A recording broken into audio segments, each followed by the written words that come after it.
ESPN welcomes you to the following presentation of the XFL. Welcome to the return of professional football to St. Louis. The scene pregame outside of America Center. We're inside the dome, but outside there's tailgating rather as the Battlehawks play their first home game in over 1,100 days. A.J. McCarron, the quarterback, has led them on countless comebacks. Can they work with an early lead and kind of roll with the home crowd have in this one? They were lined up early here in this town, and with one of the beloved members, St. Louis royalty, the Wizard of Oz, presenting the game ball to Danny Garcia and today's head coaches. We have a full house inside the dome for the first game in over 1,100 days in a town where they first hosted professional football in 1923. It is one of the world's great sports cities. It is St. Louis. Welcome, everybody. Tom Hart, Greg McElroy. We've got Katie George and Cole Kubelik down on the field. This is something, man. I mean, you can feel it in the building today. You could feel it outside the building. I actually think that Anheuser-Busch stock tomorrow might open up pretty well, given the scene that was outside the dome. I mean, these fans have embraced the XFL. They did so the last time around. They're even more fired up with what they've seen through the first 3 weeks from the 2023 version of the Battlehawks. There's a man in this building who knows this fan base well. Anthony Beck suited up as a St. Louis Ram years ago. Now he's the head coach of the St. Louis Battlehawks. He's on the field with Katie George.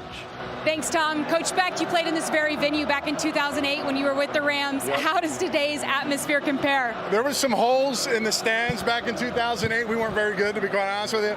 This is electric. St. Louis has been dying for a football team. We brought it back here. I'm excited that they get to see a really good product as well. These guys are hyped up to be here, and it's a special place. When I first got this job, I wanted to make sure, like, I prayed I'd get this team, and I'm glad I am, and I'm just trying to lead by example and help these guys. But this is electric. It's awesome to be here. It truly is. Best of luck today. Thanks, Katie. Cole Kubelik, where on earth are you? I am nested up with the Mother Hawk. Lois, Linton, we're here in the stands at Lois. You've been to a lot of football games here. Let's go through the teams that you've watched play home games in this stadium. The Cardinals, you watch the Cardinals. I can't hear you. You can't hear anything. That's how crazy it is. You watch the Cardinals play here. You watch the Rams play here. Yes. You watch the Battlehawks for the second time. How excited are you to see this football team here again today? It's beyond words. I mean, it's taken so long because of all the lockdowns and everything. It's way past time.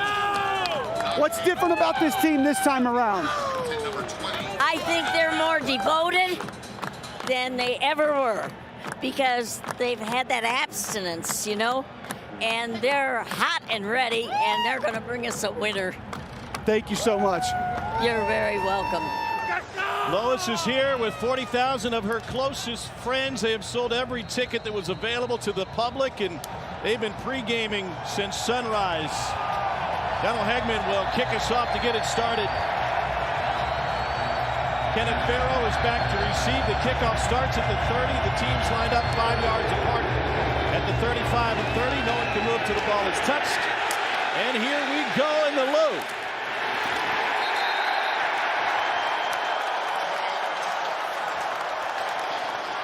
We're going to bring you all sorts of access today. We've got the quarterback's mic, and that includes Kyle Sloter.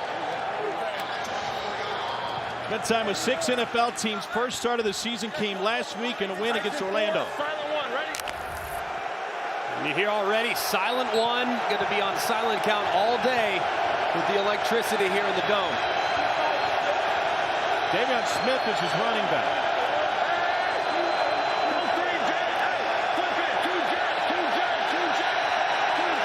Late block at 5. Pressure coming. Sloter completes his first pass. That's a gain of 8 to Sal Cannella.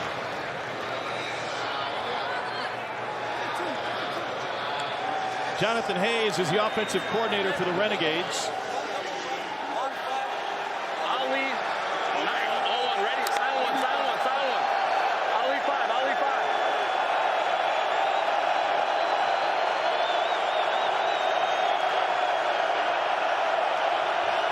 Renegades 2-1 in this season. They had a 1-point win against the Guardians last time out.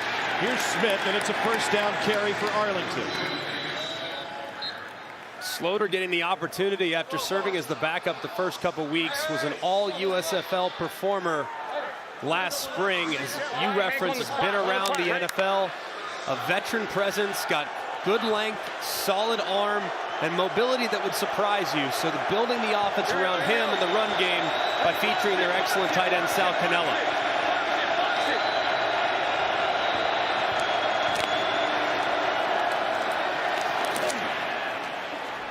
That's complete right at the marker to Tyler Vaughn's, USC receiver years ago, signed with the Colts as an undrafted free agent in 21.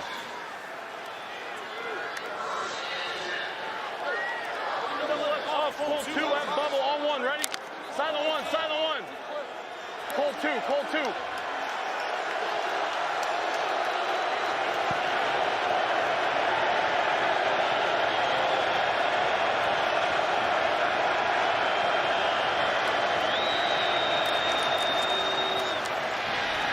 They're running on 1st and 10, and David Smith out of Michigan taken down by Ben DeLuca. Gain of 4.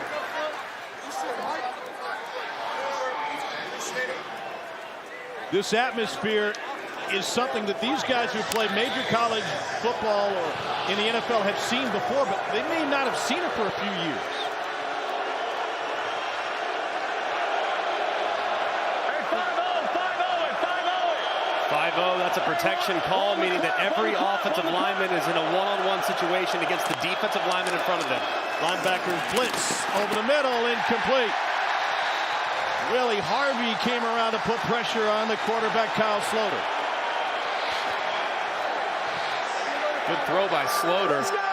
Unblocked pressure off the right-hand side. He has to get it out early. He throws an accurate and catchable pass.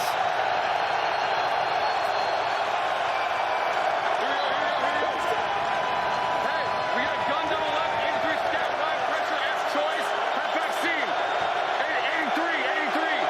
On one, silent one. All right, here's your Y here on the left, but you hear the halfback seam. He's in the back. He should be running upfield. And we got whistles and flags before the snap, and the home crowd having an impact on this one so far. We had a timeout. We had a timeout prior to. You have a timeout. Yes. Prior to the false start, Arlington has called their first charge timeout. This will be a 30-second timeout. Michael Vanderveld, our white hat. Yeah. Hey, Coach Bob Stoops.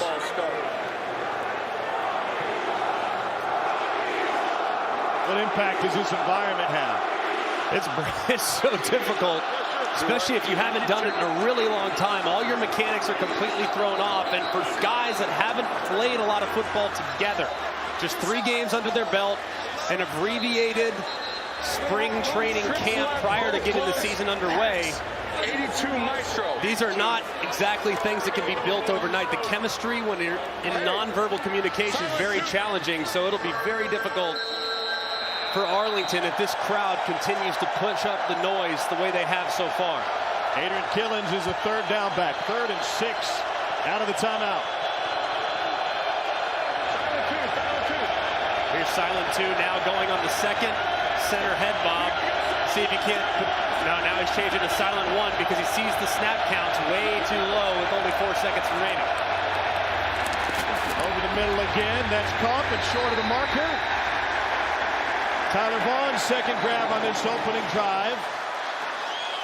And in plus territory, Arlington will hustle to the ball. They're going to go for it on 4th and 2. Pressure up the middle. Run that way. Stop by the Battlehawks. Killens ran into a big blue wall. Good. And St. Louis takes possession.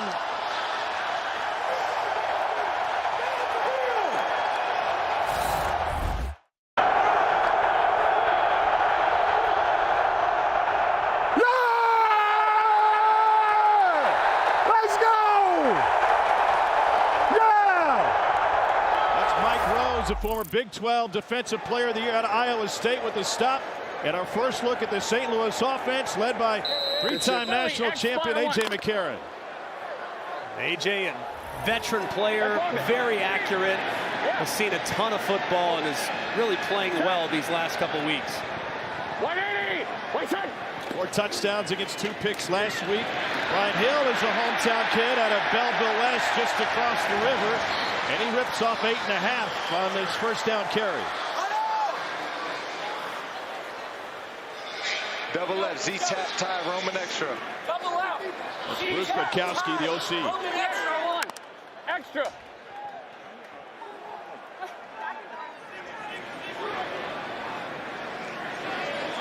You hear Ty, that's going to be the back, motioning out of the backfield towards the Y, T-Y. Hill goes to the top of the formation. Quickly to Darius Shepard, he's got a first down. Gain of 5. Fast starts have not been there for St. Louis. Really have been a team that have adjusted in the second half, and really in the fourth quarter they played their best football, but trying to break that streak here in their home opener. Here we go. Swing play. Pass 13 weak. Lightning pump. Can 13 weak on 1. All right, so this is hard play action with a double move to the left-hand side. If you get single high safety, you say you were good, this will be a hard play action, throw it downfield. 180. What's that? Stop and go, the pump, got a step. It is broken up at the last second. Mitchell was the intended receiver. Devontae Bosby, former Gorilla from Pitt State, knocked it away. An excellent play there by Bosby. Looked like he had played it well, didn't bite on the original fake. Underneath on the stop and go, gets that left hand out late. And a Renegades secondary that's without Josh Hawkins went down last week with a knee injury. Bosby's been a starter. He gets challenged early and makes a nice play. 180. What's that? Pitch to Hill. Great penetration by the Renegades. Hill hung a U-turn on Kings Highway. He's got a first down for St. Louis. 15-yard gain for the St. Louis native. It was nicely done, play side, but nobody there in contain on the backside. You see right there, number 50. That's Willie Taylor, and he collapses too far inside. Hill turns on the Jets to the perimeter and makes something out of nothing. Opening drive for St. Louis. Set. 180. What's that? Here's Hill again. And he took a lick at the 20. Hill wore out his ticket allotment. Available to the Battlehawks players. He's got about 30 family and friends in the building. Huge hit there delivered by Darnell Stuckey, who's starting in place of Ataro Alaka, who's out for the Renegades at linebacker. Hill fights for the first down. Record-setting running back in his years at Wyoming. 11. Let's go. Swamp left, 50 F jerk. Swamp left, 50 F jerk. We got swamp left, 50 F jerk. Go 1.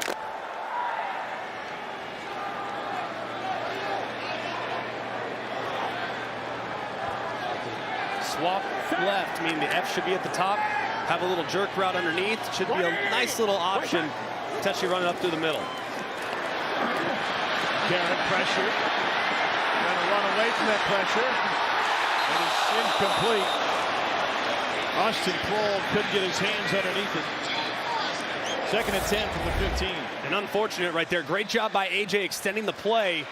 But Prohl continued to retreat. He's running away from AJ McCarron. That's why the ball's low. If he stays friendly to the quarterback, it would have likely hit him right in the chest. So just not on the same page with the scramble drill. But either way, that was almost a sack. Incompletion in this part of the field is not the worst case scenario. Pistol. Mateo Durant, the running back. Set. 180. What's that? First touch for Durant. Dragged down right at the line of scrimmage by Will Hill. 10-10.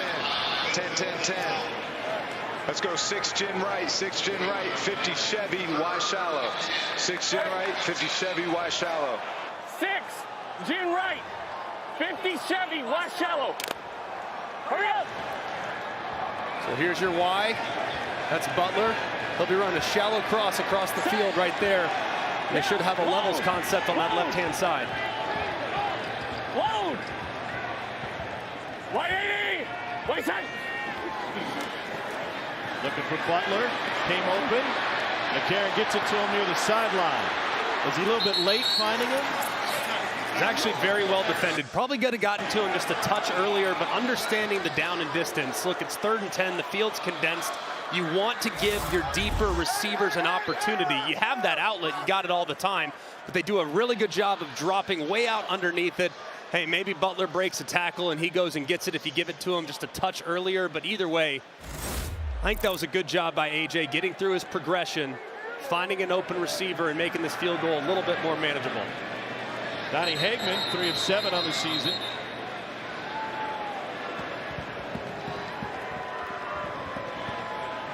Setting up for a 28-yard attempt. Hagman up to 25. Hagman had the game winner at Seattle week 2, a 44-yard field goal as time expired. Capping a wild comeback for St. Louis. They couldn't finish the comeback last week, and 3.5-point favorites today.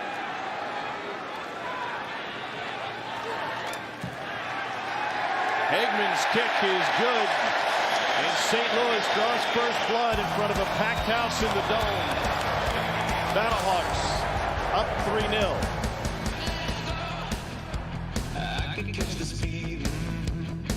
The new XFL has arrived. And it is here to stay. 1, 2, 3. We're making it about her and him and them and you.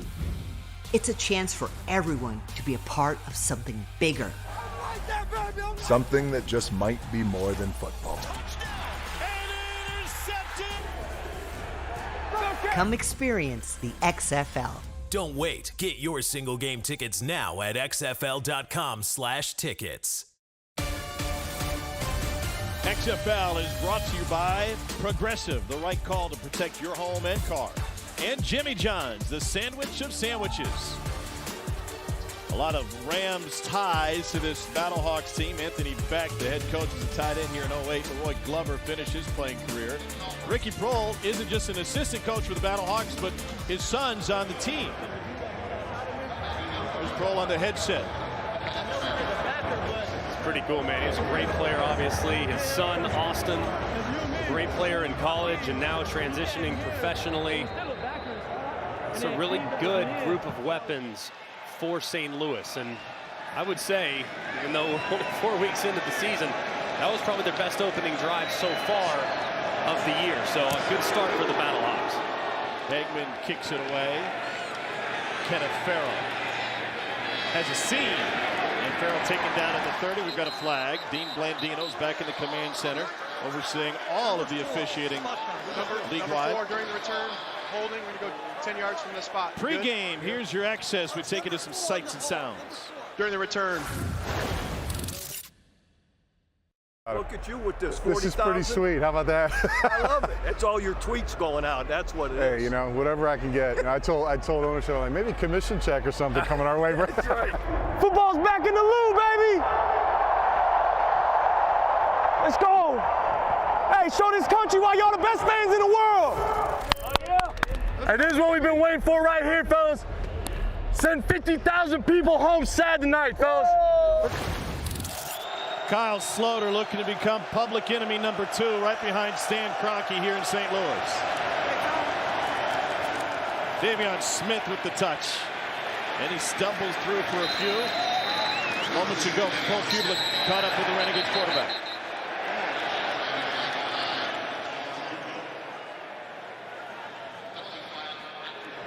Our Renegades quarterback, Kyle Sloter. A lot of noise, saw you dealing with communication coming up to the line of scrimmage. What adjustment can you make? Yeah, you know, I don't think it's anything that none of us have dealt with before. It's just something we're going to have to be clear and communicate. We haven't worked a silent cadence. You know, this is our first time doing it. So, but all in all, I felt like the first drive was good. We just got to capitalize on a 4th and inches and keep the ball moving. Spent a lot of time on the tablet over on the bench. What'd you see? Exactly what we thought we were going to get. They're going to pressure us a little bit, which is what we want as a quarterback. It opens up holes in lanes. So, we just got to execute. And I think for the most part of that drive, we just got to finish. Thanks, Kyle. Yep, thank you. Holding penalty on the return. Unnecessary roughness on first down. It leaves 2nd and 15.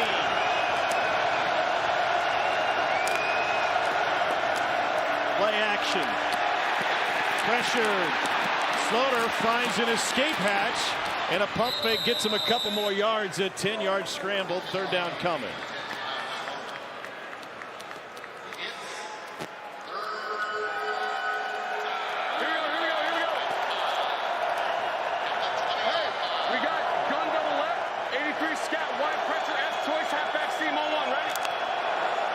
Similar play to what they ran last time. You got the Y over here on the end of the line of scrimmage. He's running the pressure route.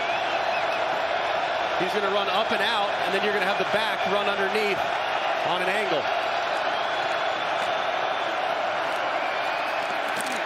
Goes back to the weak side and nearly picked. Arcanado was the intended receiver. And Marquette King and the punt team will come on the field for Bob Stoops' Renegades.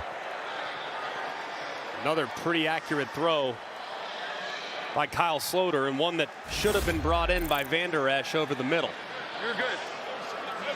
I'm coming right back to you. You're good. You're good. Love that from Slaughter. Say, hey, man, no worries. Coming right back to you, going to get you involved. Let's see if offense coordinator Hayes gets one in Van Der Esch's direction next drive. Former NFL All-Pro Marquette King booms one to push his ball back to the 32.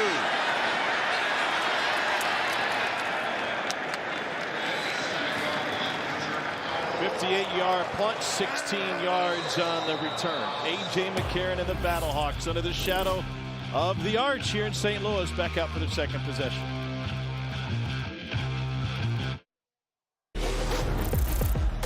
Well, they're keeping it in the family here in St. Louis. Catching passes from Kurt Warner. Ricky Proehl won the Super Bowl in '99 and 16 touchdowns throughout his Rams career. And Austin Proehl getting in on the fun. He was in the Rams practice squad a few years ago in the celebration with Pops back in week 1. Yeah, and they did. And then it was just one that just happened. Sometimes they'd be in the right place by mistake, and he kind of did some tricking. St. Louis offense tied for the league lead coming into the weekend with 7 passing touchdowns. Coming from A.J. McCarron. It goes to the slot. Darius Shepard. Gain of 18.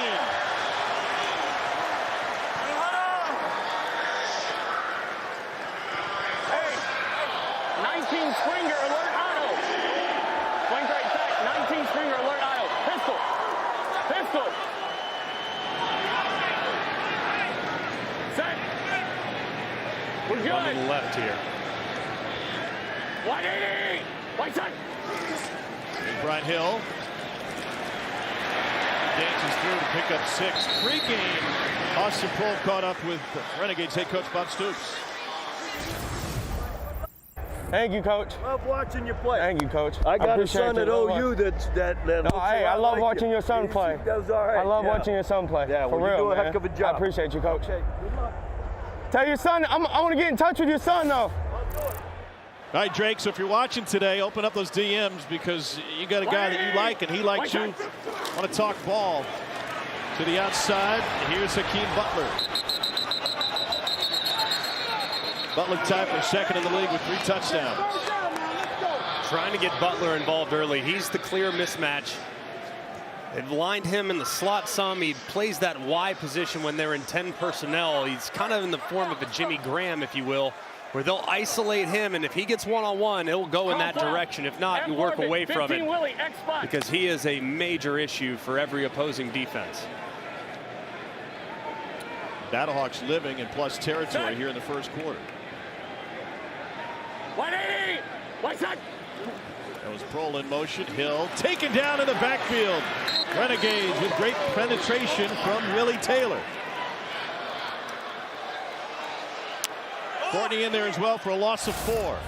Yeah, both Willie Taylor sliding right inside of Magwood, the left tackle, making the play in the backfield on 3rd and short. Not exactly sure what Arlington's left side of their offensive line was doing. They almost stepped way too far, got beat inside. Next thing you know, it's leading to a Battlehawks punt. Remember, if it's a touchback, it comes all the way out to the 35. Joe Powell, former Battlehawk in 20, had a kickoff return for a score, takes a fair catch. 29-yard punt. We have 2 games into the weekend. Week 4, the XFL caps off tonight, immediately after us right here on ESPN2. Vegas Vipers looking for their first win. Taking on DC, also streaming on ESPN+.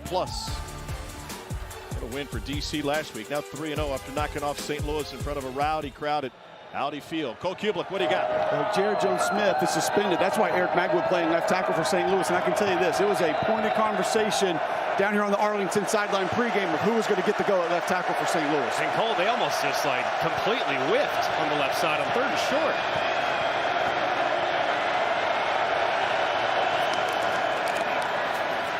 Vivian Smith, nowhere to go. Flag on the play.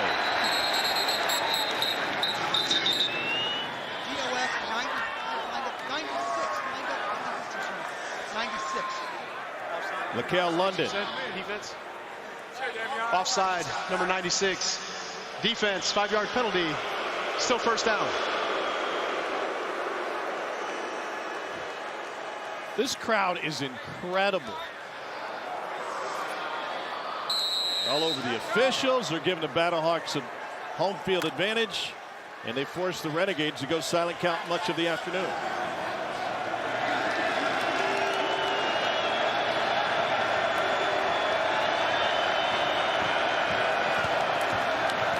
On 1st and 5. Somehow Smith slipped through and picked up the first down.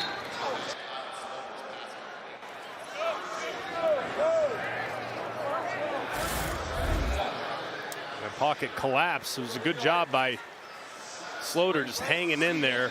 6'5" and change. Plenty of ability to just anchor down, still be able to see even as the pocket collapses, and he finds the completion for the conversion. He's telling the safety down, telling the Ash has got to go get him. Back protection, lets it go. Wobbler that is incomplete. Vander Esch, the intended receiver. Elijah Hamilton among 2 Battlehawks there. And the ball just took too long to get there. Fluttered a little bit. It's obviously on target, but it allowed Hamilton to come off middle of the field and make the play. Yes! That's a little late, but that's a good job. And that's how the first quarter comes to an end. It's all good. After a 1,107-day layoff, the Battlehawk fans here in St. Louis were ready for this one. Even the guy with the deuce on his shirt. Beer sales going strong, where caca is the law.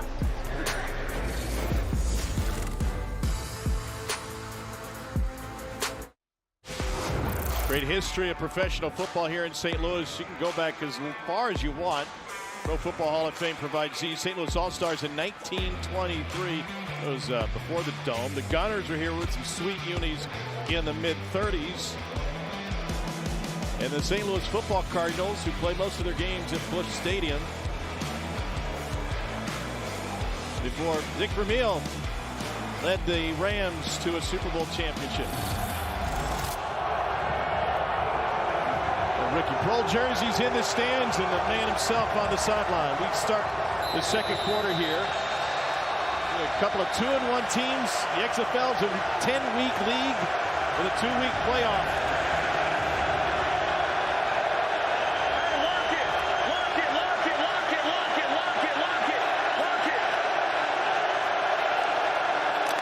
Kenneth Farrow at running back.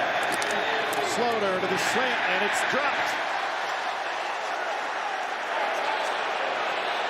Another drop for the Renegades. I mean, he's throwing strikes, Sloter is. You're going to make the receivers are just not helping them out so far. Gun double left. Gun double left. 2 jet. Z Hammer and Sale. Hey, gun to the left. 2 jet. Z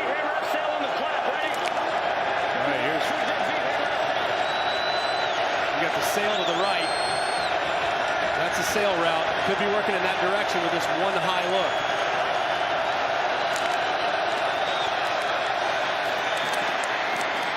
And he fits it in for a completion and a first down to Arcanato. He got support from his quarterback after the last drop. And that was an excellent job there, recognizing the zone coverage, sitting it down, and finding a hole in the defense.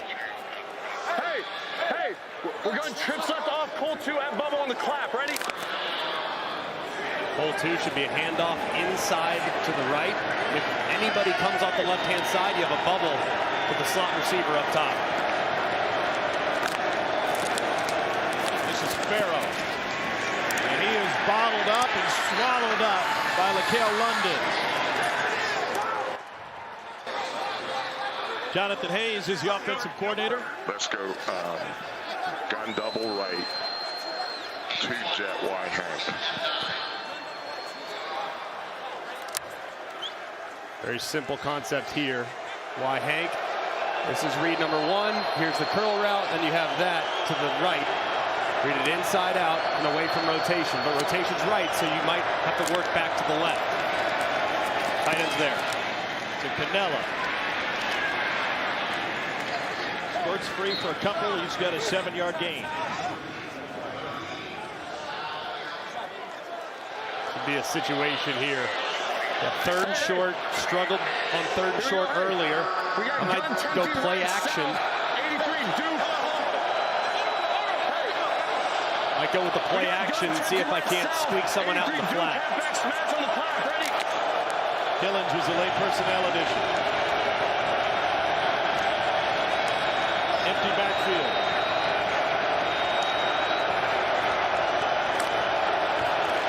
Kyle Sloter running out of time. And just out of reach. And that'll bring up 4th and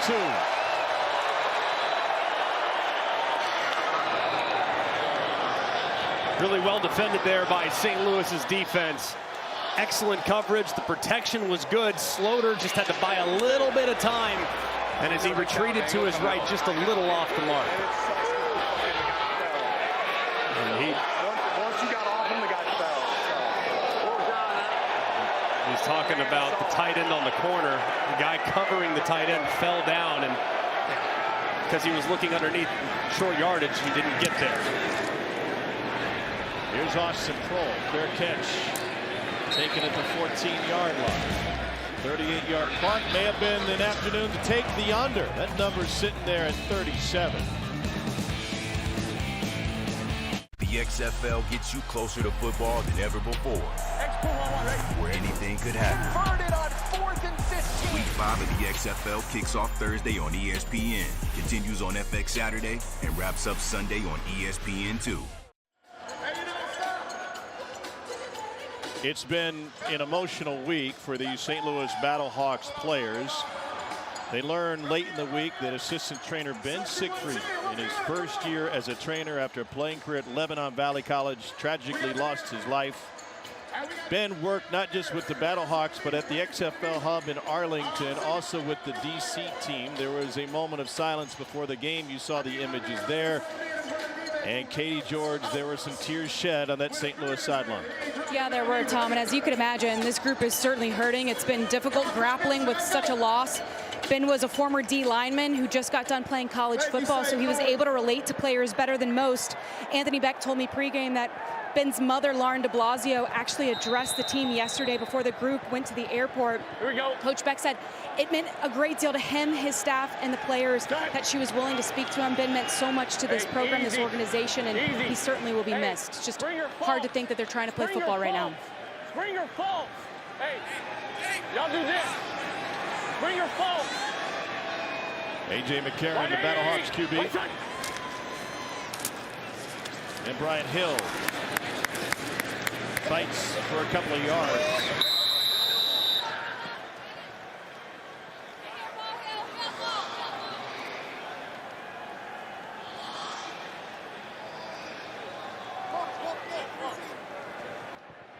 Second down to 8.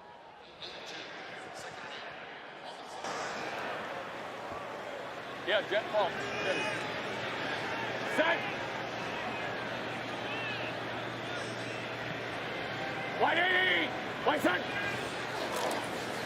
Yeah, B. Just behind Hill. Let's check in with Cole. We're down here with Jordan Miller watching this defense. You were having a conversation with Will Hill before he went back out. It looked like he lost communication in his helmet.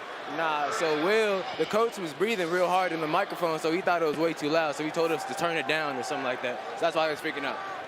That's it. There you go, guys. That happened with Cole last night on the headset up in the booth. It happens. Chevy, F first.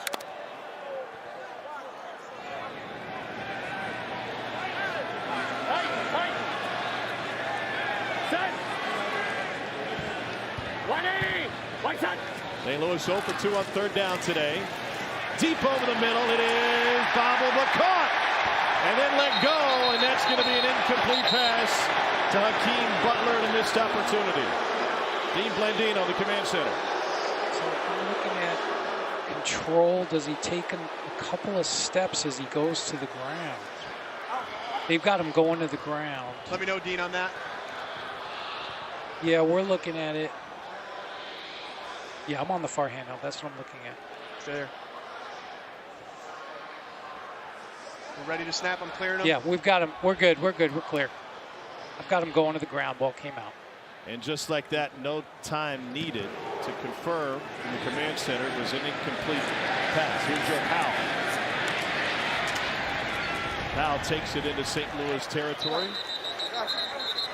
If you haven't been watching, catch up with the first 3 episodes of the XFL docuseries Player 54, Chasing the XFL Dream. Now available to stream anytime on ESPN+. Brand new episode 4 of the 9-part series premieres Thursday at 5 p.m. on ESPN2. Then immediately available on ESPN+. They said wristband 12. To get ESPN+, go to ESPNplus.com or download the ESPN app. Hey, Coach. Coach. Going wristband? Going to the wristband. Why? Because they haven't scored yet. Got to mix something up, right? See if there's changes there. Hey, listen up, offensive efficiency. I'm saying you're superstitious, but a little stitious for sure. We're going dual right, pass 93, Willie, F stay, Z Sailor on 1. Ready? It sounds like a lot. Pass 93 will be a fake to the left-hand side. Then you'll have a downfield play-action play, and I like that. Here, plus territory, P&10, first down of a new series. I like taking a shot right here, especially with how greedy those safeties are playing for St. Louis. And you hear him talking, saying 95's coming, got to count for him in the protection. And they bring a linebacker. And he gets hit in the backfield. Slaughter pushes it forward for an incompletion. That past the line of scrimmage. They brought more than just 95. 95 was the guy, though. You see right around the left-hand side. Lumore working against George Moore, the left tackle. Just right up and around. Slaughter's really got to step up right there, but there's presence inside as well. Just a slower developing route down the field, and a good job of him understanding where he was at to try to make sure he could preserve those yardage by just throwing it away. Blake Lockett 6.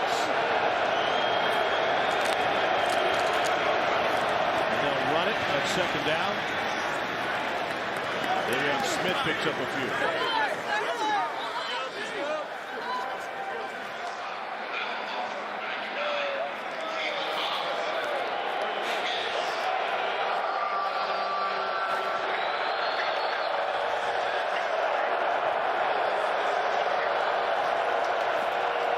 Arlington 1 for 4. Right, comebacks back, Strauss on 1, ready? 724. 724. Third downs today. Maybe that Jose Kendall jersey brings in some luck. Over the middle, a hair behind, but caught by Cannella. The Auburn product stopped well short of the first down by Trey Watson Sr.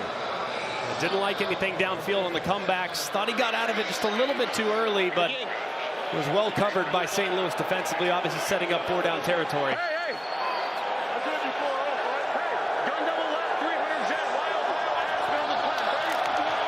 Renegades 1 for 6 on 4th of the season. 300 jet will be a quick game. Probably going to work his Y right here. Cannella, he's the go-to guy in man coverage. 4th and 3. To The slant, it is picked off. And a flag on the play. Intercepted by Trey Watson, senior.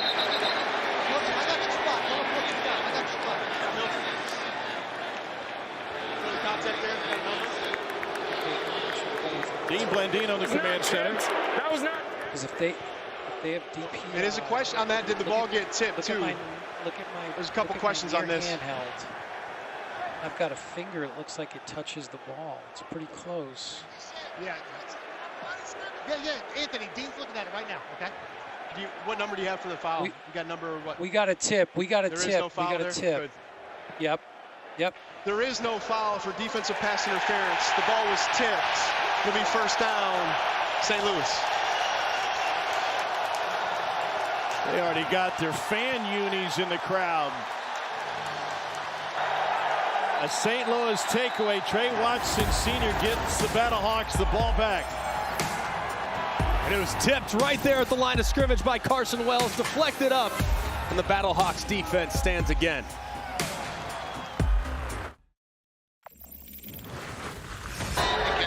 Trey, there was some conversation whether that ball was tipped or not. What did you see on the play? Ball's in the air, you got to make a play. Tipped, not tipped, doesn't really matter, man. Whew, I'm tired. But everything's better when you're in with the ball. That's what we want to do, man. I'm so thankful to be out here. My wife and son at home. They're who I do this for. You know, I got to be out here so far away from the people that I care about the most. No one has any idea what I've been going through out here. But I'm just thankful.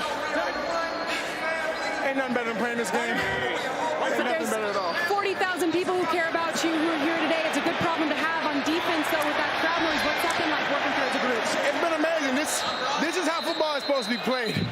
Loud, aggressive, people saying all kind of crazy stuff. There's nothing better than this, playing a football game like this. Like I said, I'm just so thankful. This is too much fun. Great crowd. Thank you.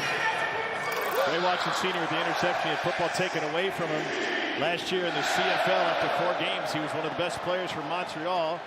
But had an interaction with a player and a coach on the field. They cast him loose. He's got another lease on his football life here in St. Louis.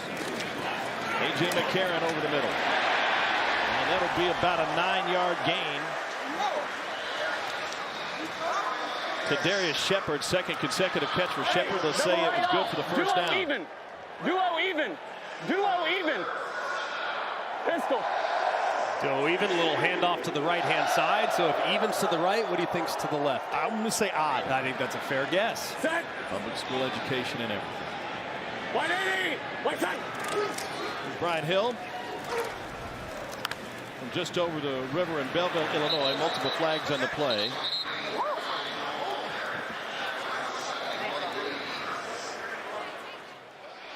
Holding number 74. Offense, 10-yard penalty, still first down.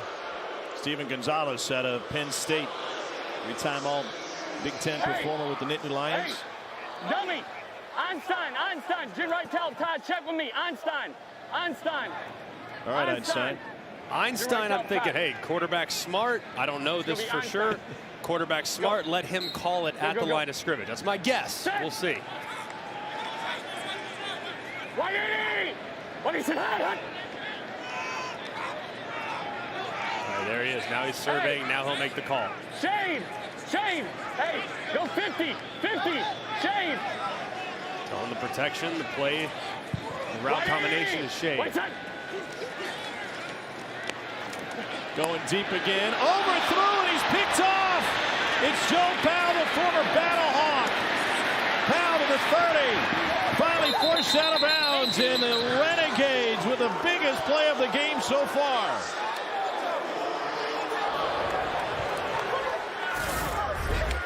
Man, ball sails on AJ just a little bit here. I see what he sees. He sees Prohl working across, tries to get it up and over, but the ball nose just won't stay down. It sails just a hair. Prohl can't get a hand on it. And Powell makes the play. Just an unforced error there from the offense. Come on, Joe. Go, Joe. Go score. Go score, Joe. Come on, baby. Come on, baby. Good job. Joe Powell, an undrafted free agent coming out of Globe Tech Junior College. get a pick, get to meet Cole in a moment. Play action, Slaughter, crashed from behind and incomplete. Cole. Joe Powell, McElroy was talking about what he thought he saw A.J. McCarron saw on that play. Take us through what you saw. I just seen three running up the seam. I went with my instincts and made a play. Gassed out? Of course. Here we go. We got gun double left, 300 jet, Wild McCarron. Aspen on one, ready. Back to the tablet to see what went wrong.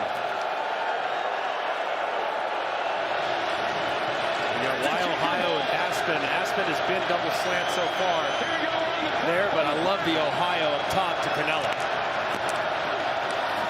That's Canella. Why Ohio? What does that mean to you when you hear it? Ohio, anytime you hear anything with an O, whether it be Omaha, Obama, Ohio, outbreaking. So you hear Ohio, outbreaking route by the inside.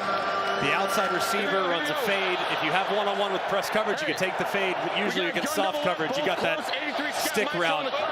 It's stealing for an easy completion.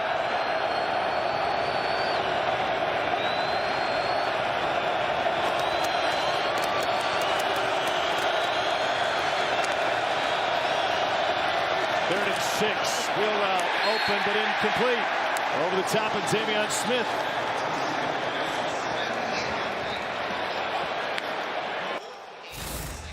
Man, Slaughter's been really good so far in this game. This is really the first one he missed. He's had some balls dropped.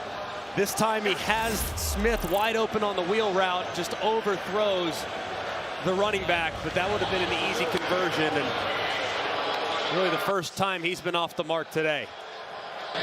Taylor Russolino was the first pick in the specialist phase of the XFL draft. Product out of Millsaps from 37. And the Renegades have tied this thing late in the second quarter. In the game where the Battlehawks are favored by 3.5. Anthony Beck, the head coach, with Katie George. Thanks, Tom. Coach Beck, your defense has been rock solid. What's impressed you thus far? Yeah, they're getting to the ball. Obviously, they picked us up there on the turnover. Helped it cause just a field goal. Again, offensively, we got plays there. We got to execute. We got to make the throws, the catches. But yeah, defense is playing. They play well every single week. They keep us in the game. We got to put a drive together here before we go into halftime. What did you see on AJ's interception? Yeah, it looks like he just kind of overthrew it a little bit on the move. You know, we got to connect there. We expect better. That's just what we do. But we'll bounce back here in this series and we'll get it done. Thank you. All right. If you go back and look at the interception, he kind of throws it off his back foot. He doesn't really drive through it, and it's a little difficult too. Look, he's got a guy coming off the right-hand side. He's been having to move some, tries to throw it in a tight window. He'd really been dealing a really hot hand up to that point. Just barely misses it, but Powell makes a nice play. Powell's been a big play guy. Take you back to the last version of the XFL, the Battlehawks opener. It was a reverse on a kickoff return, and Powell took it 84 yards for the Battlehawks, his previous team. Battlehawk fans later voted that the most memorable moment from the 2020 season.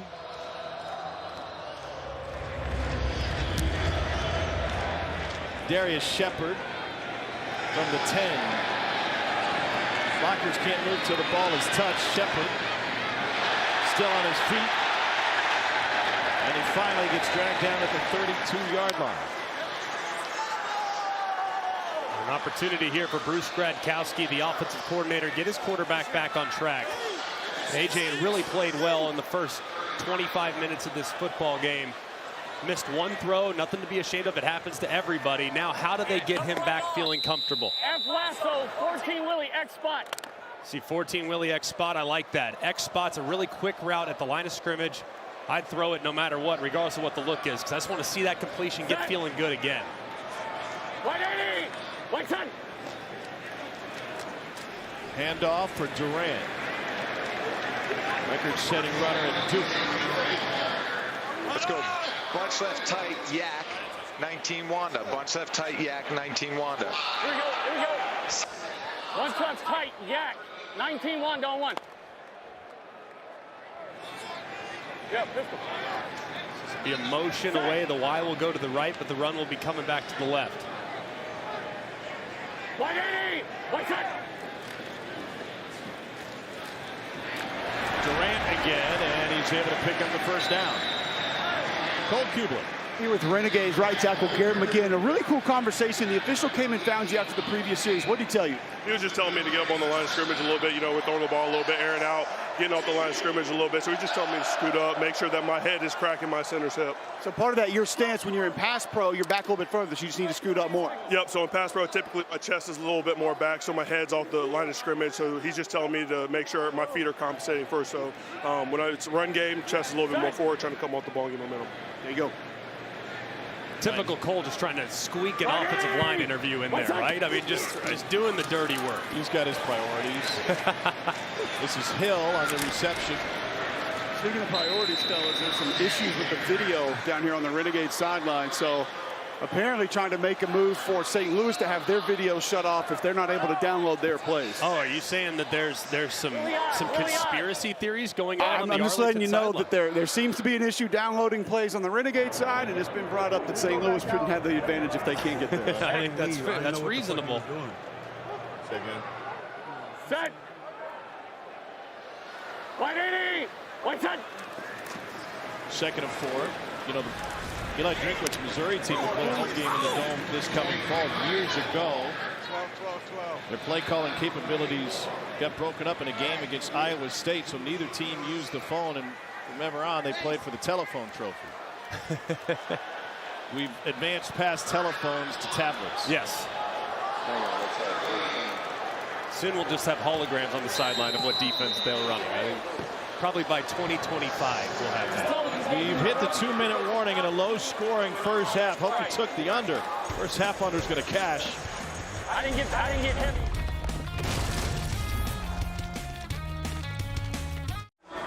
Greg, bad news, our flight got canceled tonight. Good news, those two guys are willing to give us a ride. Tempted. I'm going to resist, knowing that they've probably been here since about 4:30 a.m. That's right.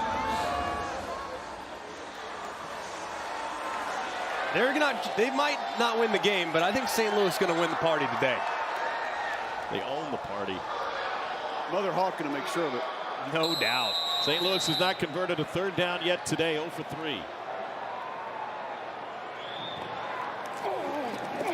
Pressure, McCarron to the slant, that's caught by Kroll. And he's got a St. Louis first down, a gain of 12.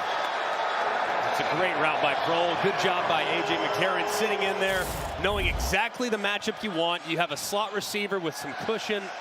With a three-way go on the option route, you hit him on the slant. He's got tons of separation for the easy conversion. 180. Easy. Looked like some movement. Here's Kroll again. Bruce Markowski, former NFL quarterback, is the OC. And right there, the center is listening in. He tried Gin right open. Gin right open. To Jet Dusty. Y hand signal. Gin right open. To Jet Dusty. Hey, Jet true. Darius, you and George got it. All right, so he's saying Y hand signal. Let's keep a close eye on AJ and see what hand signal he gives the Y up top. That's the single receiver look. Used to run this with Gronkowski. You get one-on-one, you take it to Hakeem Butler with whatever hand signal you wanted to give him. You got it. Going deep. Safety coming and incomplete. Darren Evans out of LSU had the coverage. There's a flag down at the 26. Say that again, come back 29. Number He's got 5, holding, defensive holding. He's got 5 holding 13. Okay, we're going to go. 5-yard penalty. Hill to safety. Okay, is that that's an auto? Auto first. Auto first. Holding, number 5. Defense, 5-yard penalty, automatic. First down.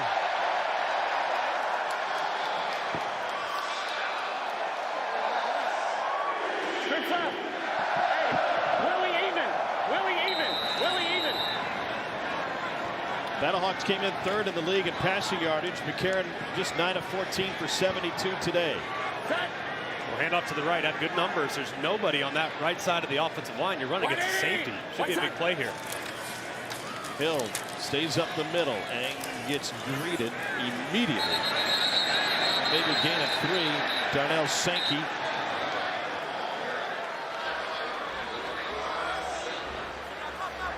Clock rolling, 43 seconds. St. Louis is on 3 timeouts.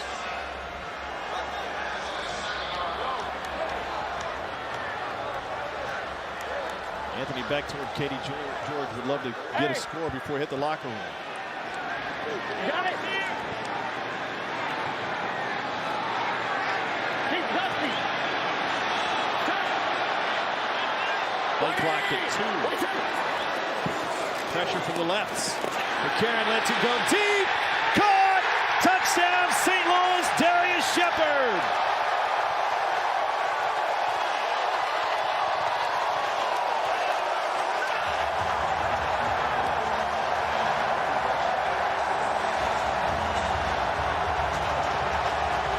Three-tier point after choice. We do not kick point afters in the XFL. Go for 2 from the 5-yard line, it looks like.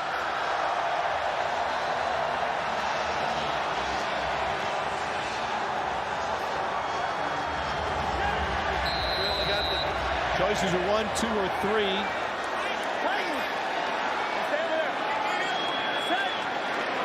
St. Louis 3 of 6 on 2-point conversions this year. Over the shoulder catch, pylon touch, good. Brian Hill with the conversion.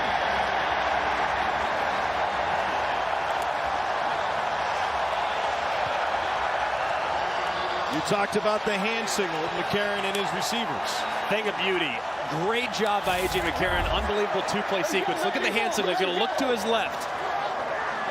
He's going to say Dusty, which is a wipe down, but he tags the inside guy on a corner. When he touched the elbow, that's a corner route. That's standard. Pretty much universally, that's a corner route. So he tags Shepard on the corner, one-on-one against a safety. You get a slot receiver, easy check, easy throw, a great audible by the veteran quarterback, A.J. McCarron. Then he backs it up with an excellent throw on the wheel for the 2-point conversion. Just a terrific 2-play sequence for the Battlehawks offensively.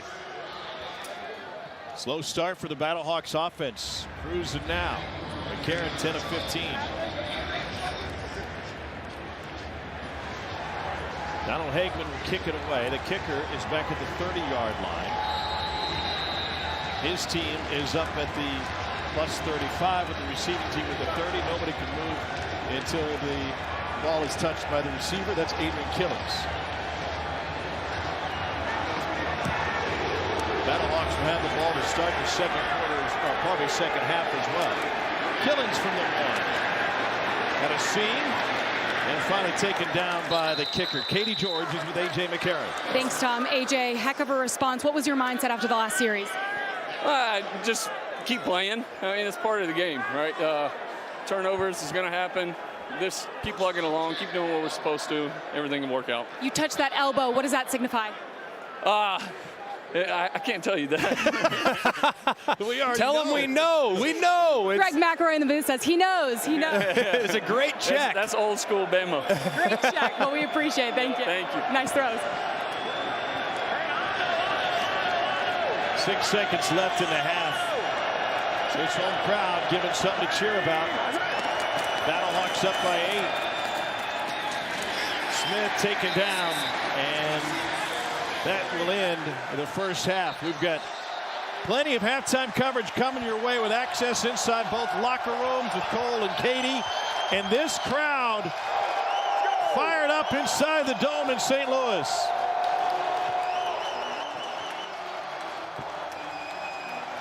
First game here in 1,107 days. Only the 3rd professional football game here since December of 2015.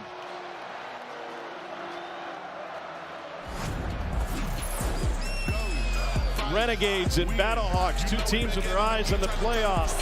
It's the North versus the South, and so far, St. Louis with the lead, 11-3 at the break. Don't go anywhere. Our halftime coverage is next.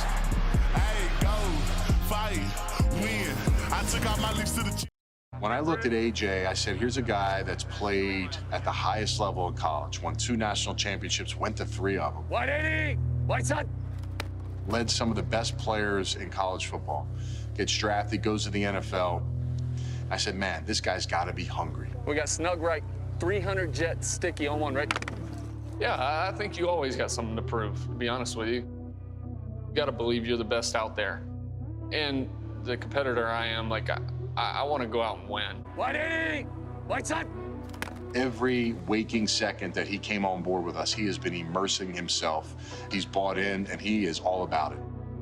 You know, to have a quarterback that can lead on the field like another coordinator is only going to help us grow the players around him. So this is where he needs to be right now. Here we go. Family on 3. 1, 2, 3. Family. A.J. McCarron, a great example of the XFL culture, and you can see that on your television screen if you haven't been watching. You catch up with the first 3 episodes of the docuseries Player 54, Chasing the XFL Dream, now available to stream anytime on ESPN+. Brand new episode 4 of this 9-part series premieres this Thursday at 5 p.m. on ESPN2, then immediately available on ESPN+. You can get ESPN+ by going to ESPNplus.com or download the ESPN app. You've known A.J. McCarron for a long time, and he's a guy playing football so his young sons can watch him play pro football for the first time. They've got something to cheer about. Battlehawks with an 8-point lead at the half. And the Battle Dome has been rocking so far tonight. Best home field advantage, and Coach Kublik is now with Arlington head coach Bob Stoops. Coach Stoops, felt like defense was great up until the last drive or two. What changed for your squad there? Yeah, I thought their running back did a really excellent job just picking up 4 or 5. We're hitting him at the line of scrimmage, and he's putting them in 2nd and 5. You know, they just did a really good job with the drive, and then we turned one guy loose, you know, with 11 seconds to go. So anyway, outside of that, they were playing well. The communication been any sort of an issue? I know you went to wristbands. You've had to do some different things at the line of scrimmage. Is that holding you back? No. It's we can't pick up 3rd and short, 4th. We missed 2 4th downs. We missed a guy wide open. You know, on our last series, you know, we have to kick the field goal. So we got to execute on some short yardage and 4th down situations that we didn't. Thank you, Coach. All right. Katie? Thanks, Cole. I'm here with Darius Shepard, who just had the TD. You looked mighty wide open. What was it like? Yeah, it was a great call by AJ. He went up the line and checked the play. We got a great look and executed, and good to get up before halftime. You're not far from here. 20 or so people. How many family and friends do you have here? Yeah, about a group of 20 over there in the corner of the end zone, so it's pretty sweet to have them all here for the game. Were you able to look at them and see them after? Yeah, of course, yeah. I went up and pointed to them, and it's cool seeing them all go crazy. What kind of momentum does that touchdown give you guys going into this next half? Yeah, I think it's real helpful. You know, we get the ball coming out second half, so now we've got some good momentum. Hopefully keep it rolling. Awesome. Thanks, Darius. Thank you. Katie, thanks. Darius Shepard is a Kansas City kid, not too far from Blue Springs High School, just across the state, and this hometown crowd celebrating an 8-point halftime lead.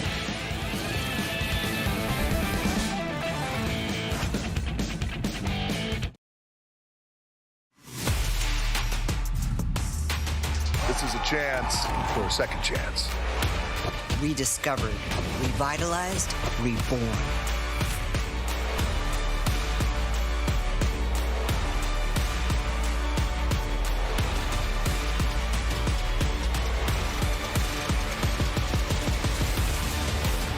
Football has been reborn in the Lou. First home game for the Battlehawks. They have an 11-3 lead as we get ready to start the second half. That we welcome you back to the Gateway to the West. Tom Hart alongside Greg McElroy. We got Cole and Katie down on the field. What are the keys to the second half in your mind? I think the big thing for Arlington, they got to find a way to convert on 3rd down. I mean, they've had so many drives stalled, whether it be by an inaccurate pass, just one. I just say one on that one, and they had 3 or 4 drops on critical down and distance, so they have to get that cleaned up. And then on the other side for St. Louis, I think they really just need to continue to be balanced offensively. AJ played, I thought, really well. He missed 1 throw, but other than that, played really well in the first half. But complement that passing game with the run game that's been effective as well. He backed up that one bad throw, the interception with the touchdown on the very next drive with just 11 seconds left in the half. And A.J. McCarron and the Battlehawks have a huge advantage, and that is a true home field advantage in what we're calling the Battle Dome here. This has been unbelievable. I mean, just the energy in the building. I hope it's coming through on television, but it is, I mean, college playoff level energy in this vicinity. I mean, we do college football every single week. You're in the SEC primarily. I go all over the place. And, man, this is like SEC primetime at night when you have A&M teeing it up against LSU. I mean, it is fired up right now. Without a doubt, one thing they've had in common, they had plenty of time to pregame. And the Battlehawks, first 3 games, only played with the lead less than 11 and a half minutes. That has changed today. That was a key for Anthony Beck. Pair come from behind wins the first 2 weeks of the season. This is game 3 of 4 in the XFL weekend. It is a 10-week regular season. Top 2 teams from each division make it into the postseason with a semifinal, then an XFL championship to be played in San Antonio. Here's a look at the standings. DC undefeated at 3-0. The Roughnecks moved to 4-0 with the win last night. You see both of these teams sitting in second place, and playoff positioning key. No doubt. And obviously the Battlehawks will have an opportunity, this being the home opener. 5 of their next 7 games, including this one, will naturally be at home, including a game against DC here just a couple weeks from now. So imperative here, knowing, especially in some of these places where home field is paramount, DC, St. Louis, both those places, if they can get and host that game, it could be a huge advantage in the semifinals leading to the championship. Darius Shepard runs into his own man and then surrounded by Renegades, including Joe Powell. Here's a look at the first half stats presented by Progressive. Battlehawks with that last drive able to put up $153, and you mentioned the third down. Renegades just 1 for 6. And they really kind of shot themselves in the foot as well. If you look at Arlington, they've had guys open.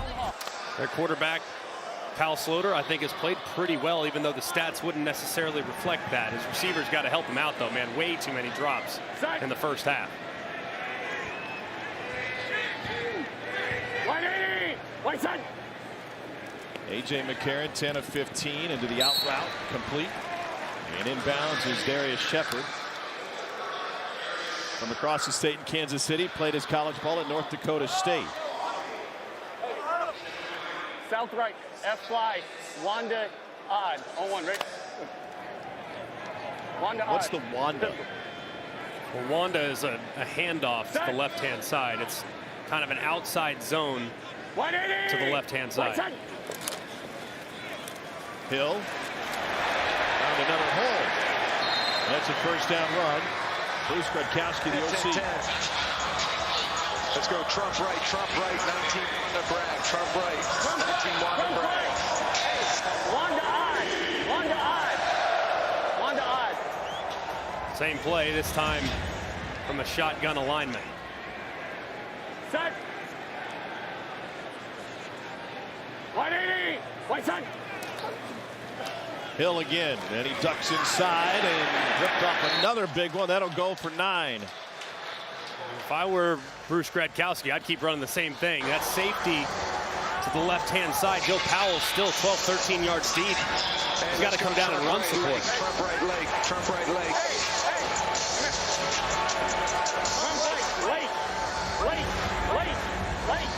I'm guessing Lake, I don't know this for sure. I'm guessing Lake's going to be a handoff, a fake the handoff to the left and roll to the right.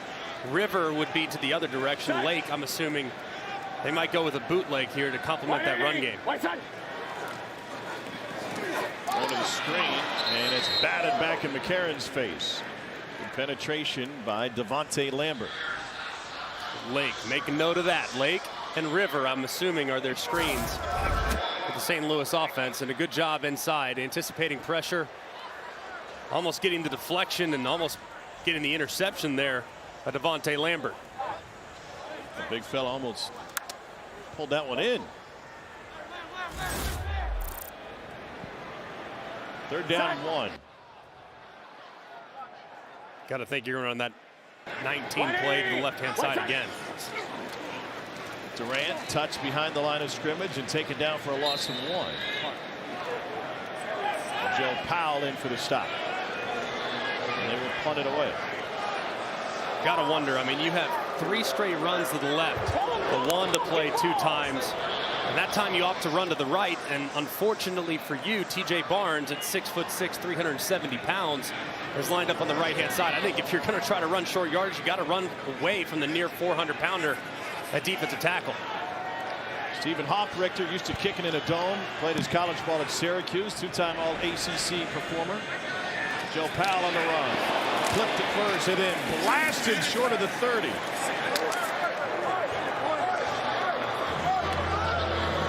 Carson Wells with a special team stop for St. Louis.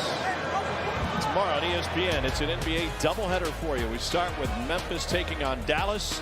Memphis coming off of a win against the Mavs last night in Memphis. Desmond Bain went for a game-high 25.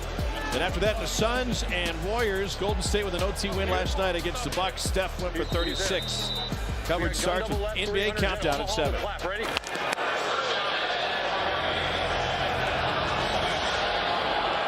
300 jet Omaha. What do we say? We're O-words, out routes.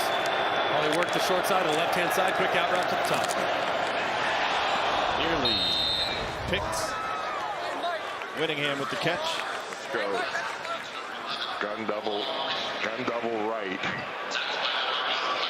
Wagon 3. F bubble. Here we go. We got gun double right, wagon 3, F bubble on the ball. Hold up. What'd you say? Gun double left, wagon 4, F bubble on the clap. Ready? You're going to have your bubble right here if you like it, but either way, you hand it off to the right too if you have the proper numbers. Do that on 2nd and 6. And the Battlehawks. They stop at the 2-yard gain for Davion Smith. Smith led the league in rushing for Tampa Bay in 2020.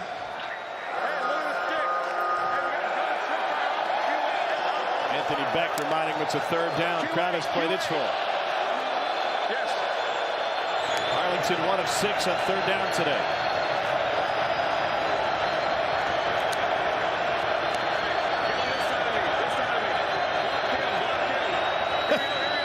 Get over here and block that guy. Pressure from the other side. It is knocked down. Battlehawks with another 3rd down stop. It was Mike Hampton, the former South Florida Bull.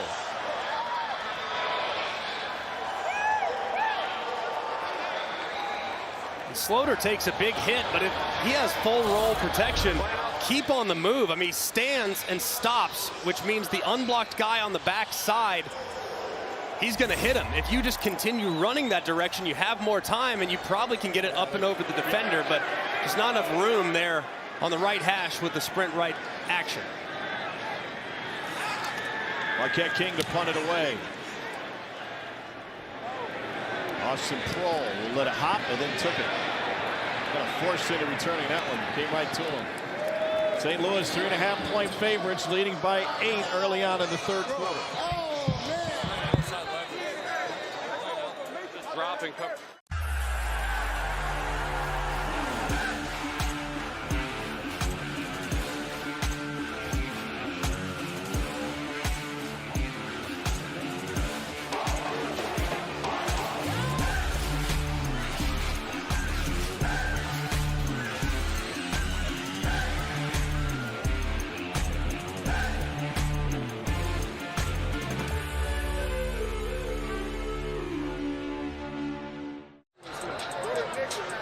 I'm with Mike Hampton, who I thought made a great play, but your position group is dogging you. Why? It's a play I supposed to catch. Play I made in practice, I didn't catch it, so game time they expect me to make that play. Defense is playing excellent right now. What do you like about what the group's doing? We playing fast, we playing physical, and we just looking to make plays. Thank you. Thank you. Hampton knocked it down, and Arlington just 1 of 7 on 3rd down today. Tom Hart, Greg McElroy, Katie George, and Cole Kubelik. Here we go. Alongside nearly 40,000 of our closest friends here in St. Louis. 180. Right side. McCarron. A little bit high and behind the line of scrimmage to Darius Shepard. How big's the crowd? I'll give you the specifics. 38,310 inside the dome today.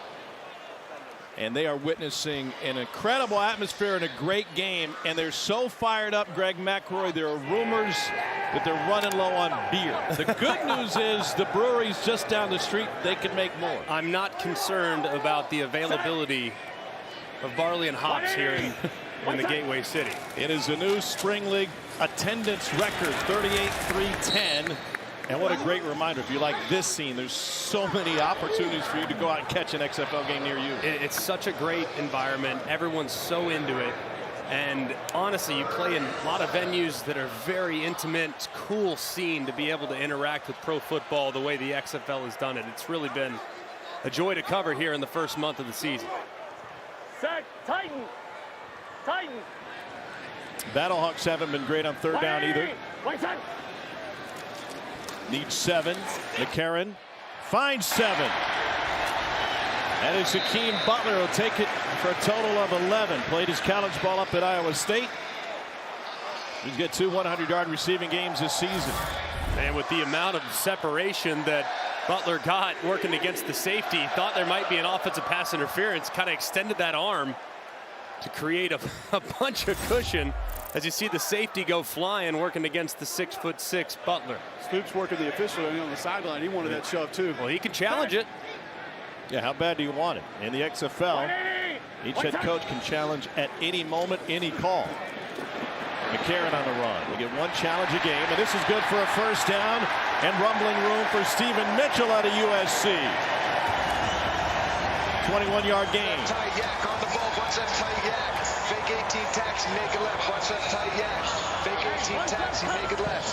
Bunch left tight yak. Fake 18 taxi, make it left. Stevie, you got the over. Fake the pitch to the right-hand side. Boot. AJ back out to the left, and you should be able to get the split flow and hit the over, working over the middle of the field. That's 22 Mitchell on the over. He was open, and he is still open. A first down, and he sneaks through to the 15. Donald Payne the stop. It's a gain of 19.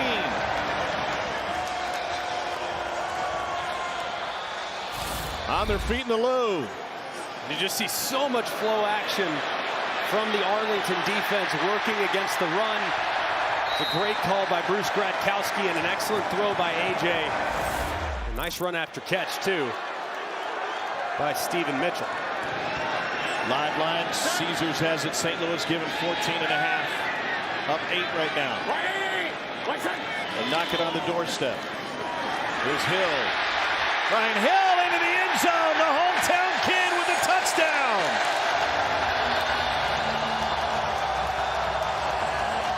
Brian Hill scores. Bet on Bell Vegas.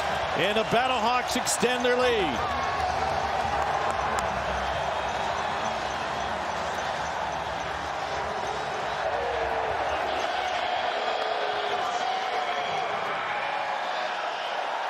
Battlehawks will go for 2 from the 5-yard line. 50.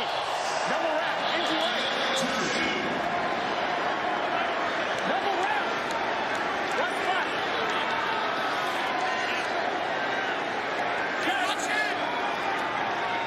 Yeah, we're good. 180. What's up? Looking for a 2-point conversion. McCarron behind Hakeem Butler. How about the job of Brian Hill? Grew up just across the river in Belleville, Illinois. And just a great look too. So much room on the left-hand side. Brian Hill with nearly 30 plus in attendance supporting him. Takes it home as he swims for 6. Brian, heck of a run there to top off the first drive of the second half. What did you see and what did you think of the TD? We got a call we liked.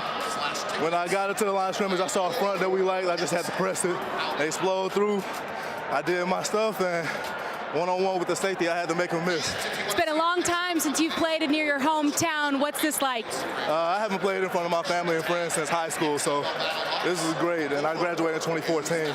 I got 42 people out here, so they definitely came and turned up for me. Well, you turned up for them, so power to you. Thanks. That swim celebration may have been swimming over from the east side.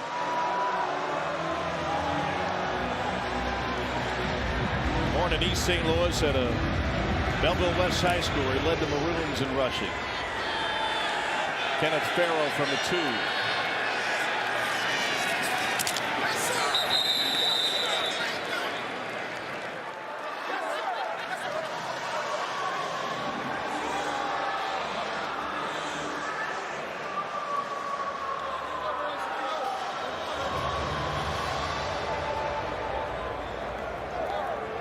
Kyle Sloter, 9 of 19 for 63 yards in this game. Double right tight Z orbit 99Z Philly on 1. Ready? Wait. Scramble to 12. Yes. Nate Becker, the tight end, wanted more info. There's the shift.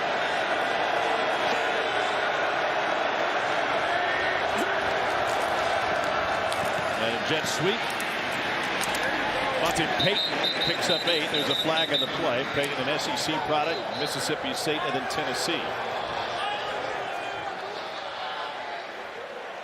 Number 68, offense, 10-yard penalty, still first down.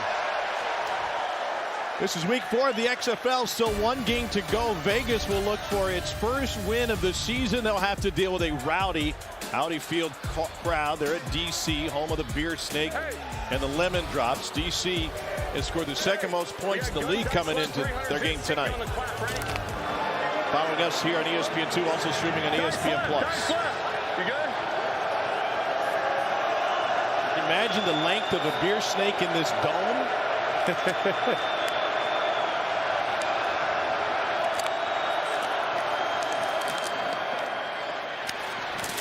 Complete to Arcanado. It's a pickup of 5.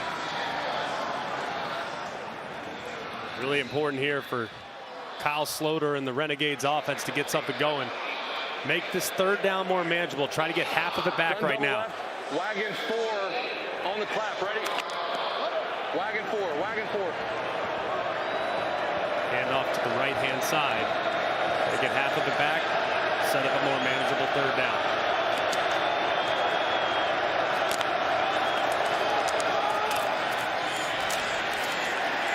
And they only get a couple of yards back on that run by Davion Smith.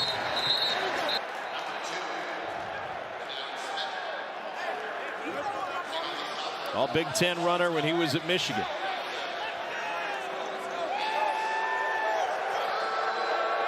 Ray Watson Sr. has a pick already, and now his defense will be licking its chops. 2nd 24, deep out, back square on 1, ready?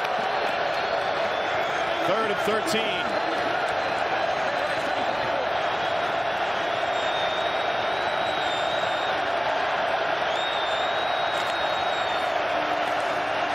Bring 4. Caught for the first down and a spin for another. And a huge conversion for the Renegades to Tyler Vaughn's, his 3rd catch. Really big conversion there for the Renegades. Get the isolation 7 to the left-hand side. Vaughn's runs a beautiful route. And it's a great throw from Sloter. Anticipates it, throws it before the final break is made, and puts it right on the money for a huge 3rd and long conversion.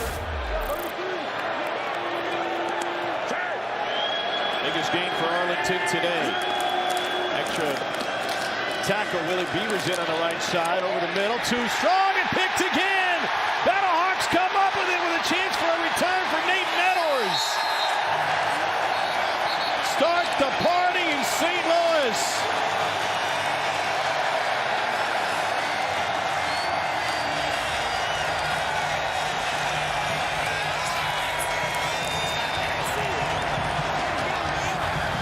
Bader's was just playing center field. Looked like Harrison Bader back there.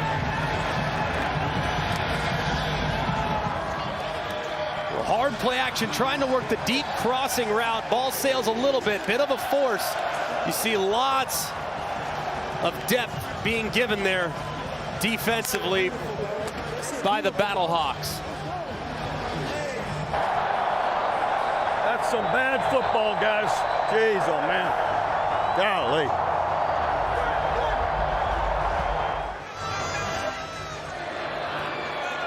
Second pick from Sloter.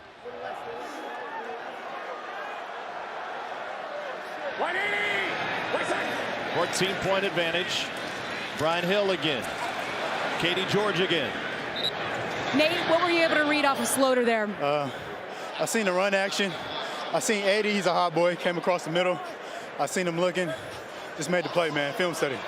What do you think of this defensive performance in front of this hometown crowd? Oh, we're doing awesome. We got to keep our foot on the neck. And, I mean, these boys can't compete with us. So we're going to keep rolling. All righty, Nate. Thank you. Mader's out of UCLA. Signed with the Vikings after his college career. 2nd and 13.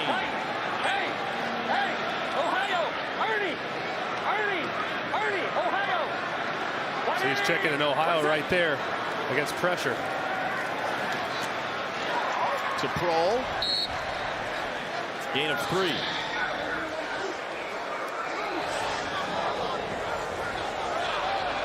See, you can watch actual plays in real time and go back and talk with your receivers about what they saw. Usually the receivers will lie to you, say I was open. You can now, this is verifiable evidence. Hey, you weren't open, that's why I didn't throw to you. But right there, force from Sloter led to the interception, trying to get back on the same page. You hear Tyler Vaughn say, no, that was my fault. Stop play, and Arlington's going to take a timeout. Second half. 30 seconds. Upsoup's not happy with his team's play. 2 interceptions, only 3 points on the offensive side for a team that has gotten a majority of its points from its defense over the course of the season. So the offensive struggles for Arlington, nothing new. Yeah, they've definitely had some inconsistencies, but a big reason why they've made the move from Drew Plitt to Kyle Sloter. Since Sloter's a little bit more experienced, a little bit older, and won't make the mistakes that Plitt might make by turning the ball over, and hasn't been the case today. Cole's got Sloter. Kyle, take us through that last play. I saw you checking out the tablet. Just maybe a coverage that you didn't recognize, or did the ball just kind of sail on you a little bit? Yeah, no, I think it's just a miscommunication on a couple different levels. We had a defender in there that shouldn't have been there. Based on the particular route that we're trying to run.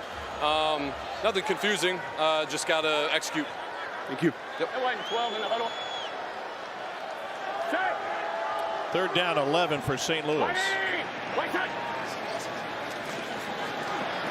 Flag down, McCarron. Incomplete. Illegal formation, 11 is covered. 11 eligible St. Louis is covered. They may want, okay, number 11 was covered, but they may want to decline, go 4th down here. They should want to decline. Yes.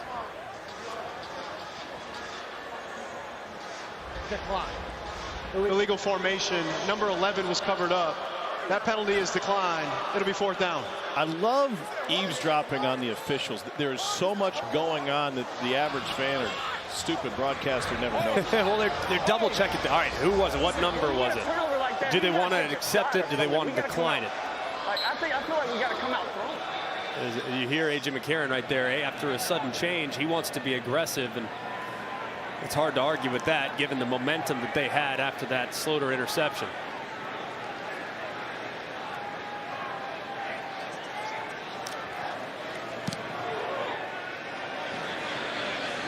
Their catch taken in traffic by Killings. Today's game flow is brought to you by Progressive. The touchdown from A.J. McCarron to Darius Shepard.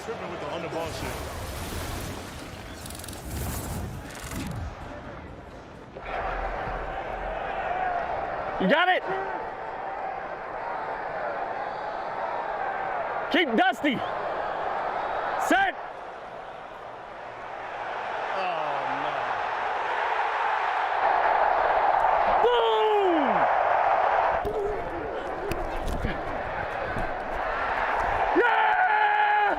You could hear Bob Stoops over his mic as soon as the ball went in the air go, oh no. Kenneth Farrell gets a couple. And that's part of the advantage you have by having a veteran like A.J. McCarron. I mean, able to make the check immediately, recognize the matchup or mismatch. Cavalier right there. And then you send it. But you can't get away from Cavalier right there. Because you know they're probably going to bring pressure to knock you out of field goal range if we just get a little bit. Hey, box it, box it, box it.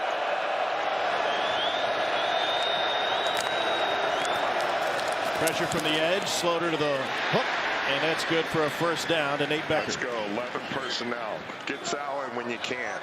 11 personnel. Gun double left.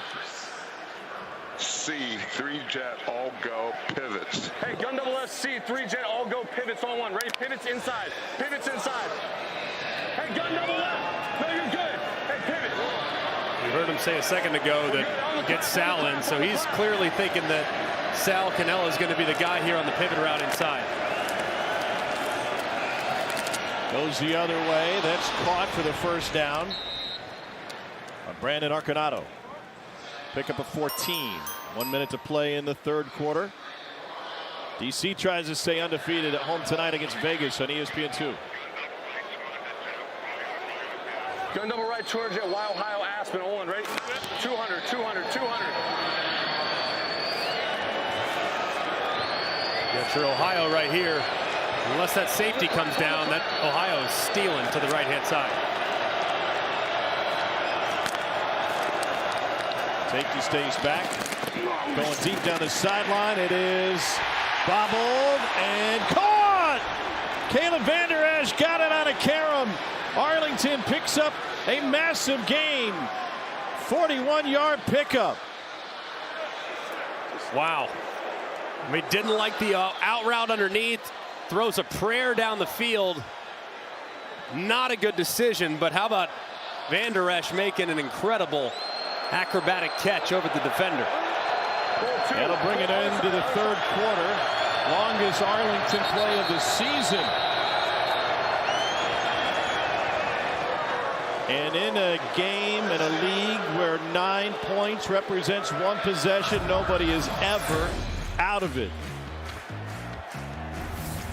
Slaughter took a shot in more ways than one. His gamble paid off as Vander Esch hauled it in for the first down. He took it away from him. Holy cow.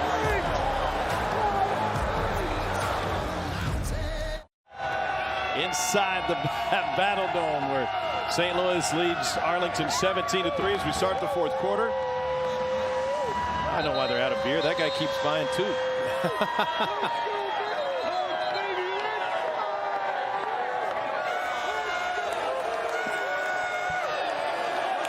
41-yard completion for Arlington. Got him deep into St. Louis territory. Double right tight, Z orbit, fake 19Z, Philly keeper right, H slide on the clap, ready?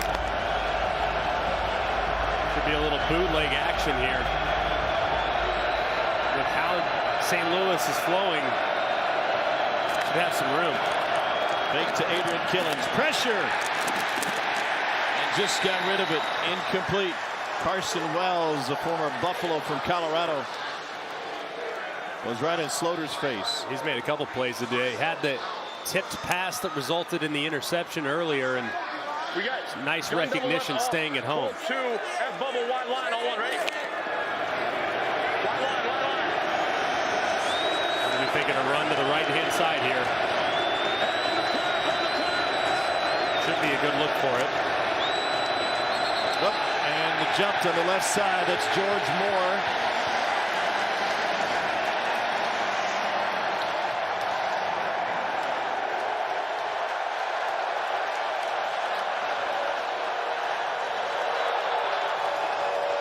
Fourth quarter.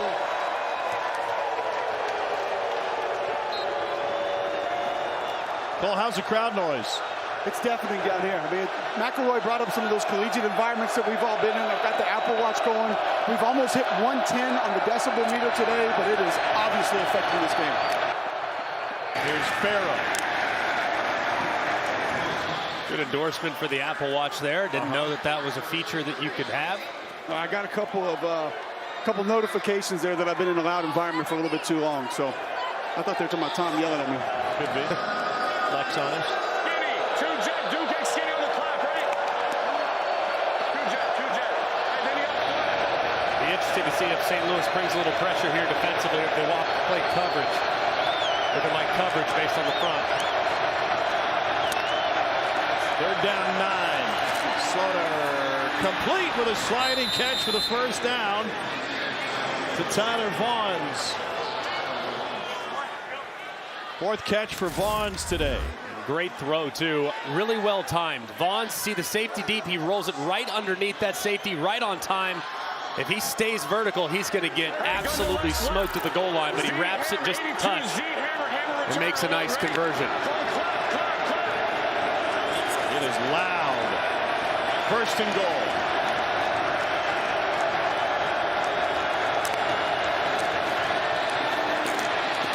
It is at the goal line, but just short.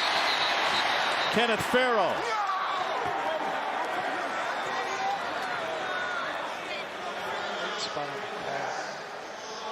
That's perfect right there. When he gets control, he's contacted. He's short of the goal line. We're playing second down, second and goal to go. No review needed. He's reviewing everything back in the command center. 2nd and goal. Davion Smith, the running back. And Smith plunges in, but there's a flag down.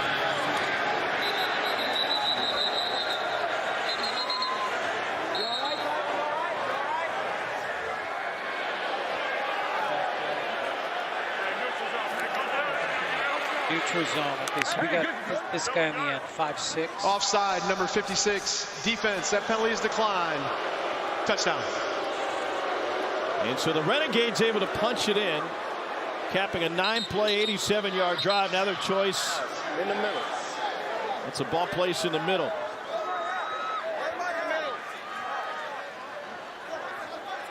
Jake Stetz out of Boise State being helped off. Hey, here we go. We got everybody? They'll go for 2 from the 5. We got dual right, strong, tight, captain, crunch, all one. Ready? Hey, I'm under center, roll 1. I'm under center, roll 1.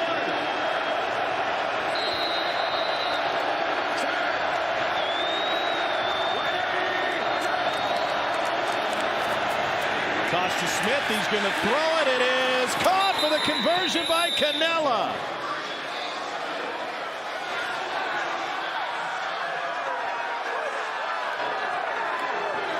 And so suddenly we have a 6-point game after the 2-point conversion.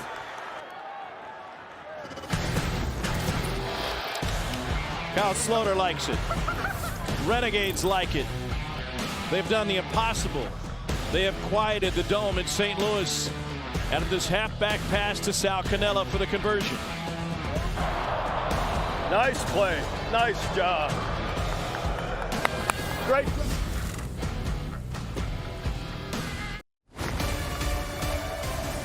XFL rolls on from St. Louis, where the Renegades have climbed back in this with a touchdown and 2-point conversion. Early 4th quarter, Kyle Sloter back on track. And the visiting Renegades down 6. Taylor Russolino will kick from the 30.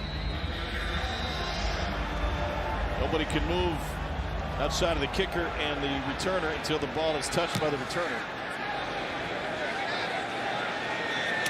It's Darius Shepard. And Shepard finds the edge in a solid return out past the 30. Get you down to the field. Cole Kubelik. Quarterback Kyle Sloter here for the Renegades. You throw the interception, you're down 2 scores. Just take me through mentally how you bounce back from that and get back down into the end zone. Yeah, you know, if you play this game long enough, you're going to be put in some tough situations, both physically, mentally. You know, I think it's just all about, like you said, bouncing back and, you know, believing in yourself, believing in the schemes, your teammates, because they're all looking to you. So as a quarterback, that's kind of what you got to do. Thanks. Yep, appreciate it. Great drive from Sloter. Here's Kroll. Slips through, got a stiff arm, and maybe enough for the first down. It is. St. Louis opened this game as a 3.5-point favorite. After the second touchdown, the live line thinks the season's jumped to 14.5. It's back to 6.5. What's your play? I think I give the points. I like the way St. Louis is playing today. Yeah, St. Louis playing really well. Assume there's going to be another score. Hill with the carry.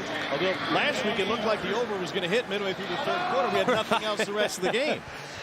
That's the way it goes. It's the swings, and I mean the over still in play at 28.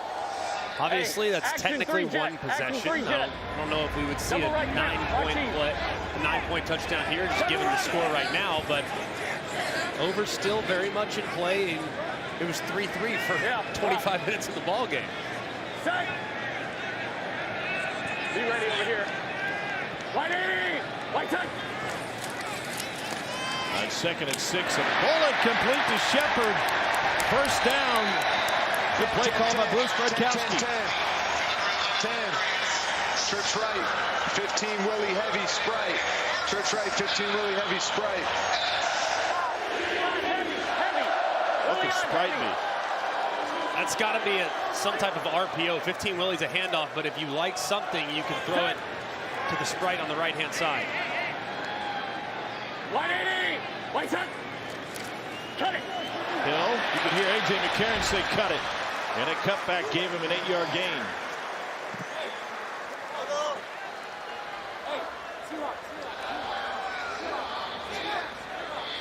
Another tackle for Donald Payne in this one.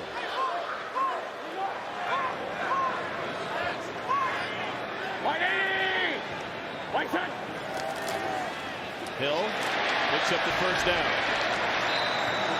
Trump right, Trump right, Trump right, 300 jet, Purdue. Trump right, 300 jet, Purdue. 300 jet, 300 jet, 300 jet, 300. 300 jet, Purdue. 300 jet. Well, here's an opportunity. You might get a chance. One-on-one fade. This could be a touchdown. Strike up the fight song if they stay in this look. One-on-one with his 6'6" Butler in the slot. Do they have a fight song? There's the shot. Butler's got a half step. Touchdown, St. Louis!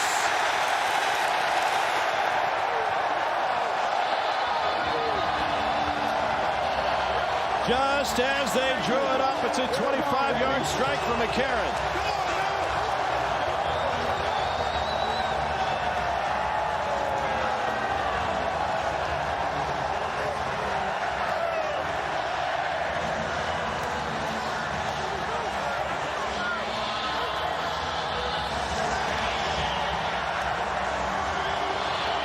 Go figure, the fight song seems to be Must Be the Money by Nelly. We're in the crooked letter, and the Battlehawks have opened up a 12-point lead and go for one here.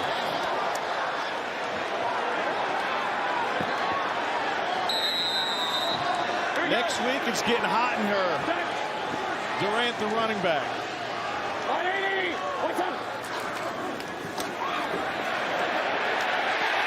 Conversion good. Jake Sutherland. Ozzie Smith presented the game ball. We got Nelly on the speakers, and it's a St. Louis kind of party here in the Dome. Put some Clavel on the pizza, and we're ready to rock. See press coverage across the board. You know it's man coverage. You know you have a matchup problem. Plenty of room with him in the slot. Vertical. You knew before the play is even snapped, it's a touchdown. It's the best feeling in the world as the quarterback, knowing you're going to have that one-on-one with an opportunity to put some points on the board. Katie's with Hakeem Butler. You said you needed it. You said you needed it. Hakeem, heck of a grab, heck of a throw. How were you able to follow that all the way in? Oh, I mean, just lots of practice, you know. Me and AJ got chemistry. AJ got chemistry with everybody. He could throw to anybody, but, you know, I appreciate he chose me. You DM'd Coach Becht before the season about wanting to join this team. Yeah. Why? Truly, I was about to give up football, you know. No opportunities, nobody calling, but, I mean, I know I could play. I've shown it through the first couple of weeks. But I just DM'd Coach Becht, really just asking for opportunity and information. He got back to me, so I'll forever respect him for that. He said he's going to get back to me, got back to me, and now we're here today. So I respect that man. I'll play for that man anywhere. Thank you. Thank you. McCarron has chemistry with everybody, but he got smoked on this touchdown pass. Hey, white side.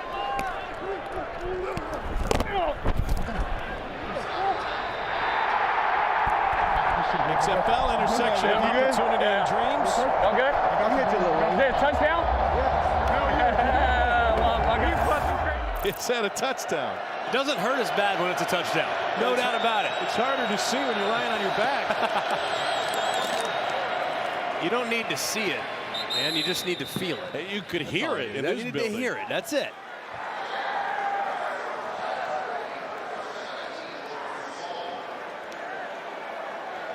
Hey, gun double left, Colt 2, wide line, silo 1, ready?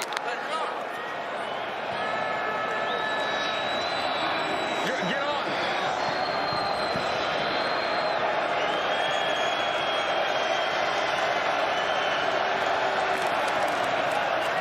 On 2nd and 3, Davion Smith bottled up. Glenn Robinson out of Purdue. Big Dog's son.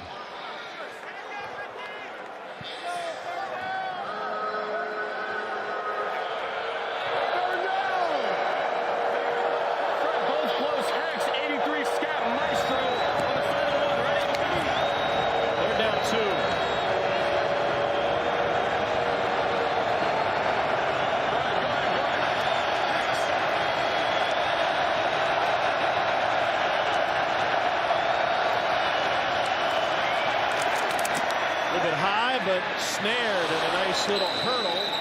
But a flag down in the backfield. That was Winningham with the catch. Personal foul, roughing the passer, number 56. Defense, that 15-yard penalty will be added to the end of the run and an automatic first down. Travis Feeney. You're going to see a late collision there. Helmet towards the head or neck area of Sloter, and even though he's 6'5", he felt it, turned to the official, immediately pointed to his helmet, and the official awarded him with the flag.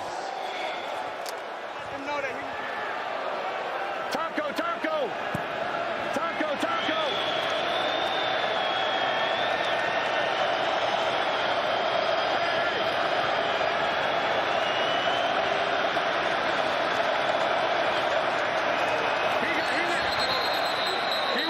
He went first. He went first. Yo! Don't give him free.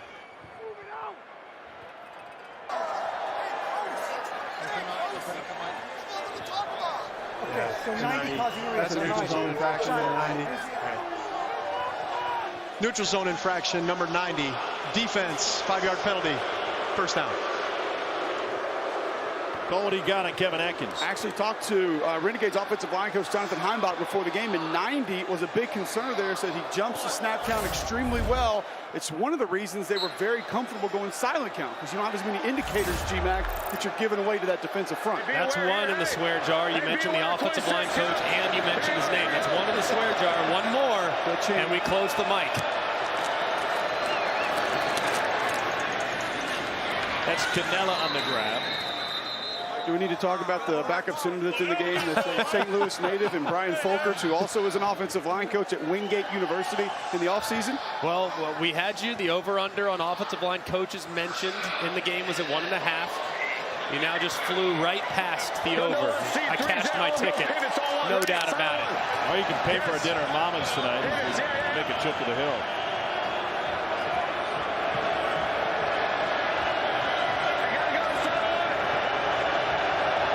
Black at 5. Sloter with a shovel. And that is met. Kenneth Farrell had nowhere to go. 4-yard gain. Willie Harvey was waiting for him. Pretty good job by Sloter, but Harvey coming into this week, leading tackler in the XFL, makes a nice open field tackle. 300 jet. No yards after the catch.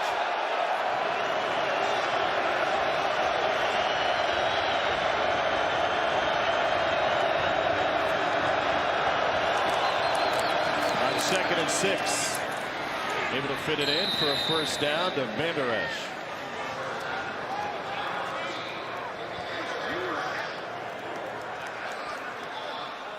Second catch for Van Der Esch today.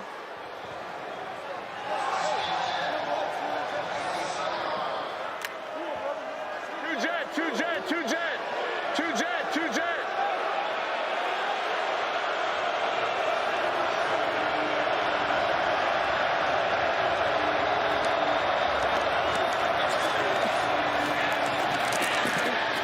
Incomplete. Jonathan Hayes was on the coaching staff at Oklahoma with Bob Stoops, played with him at Iowa. He's the offensive coordinator. Let's go gun double left. Off. Wagon 4. Hey! We got gun double left off. Wagon 4. Wagon 4 on 1. Ready? Should be a run to the right here, and honestly, 13-point game.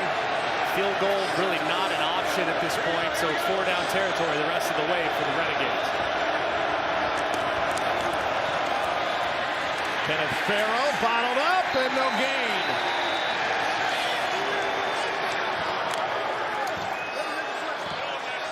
Naders and Harvey combined to stop him.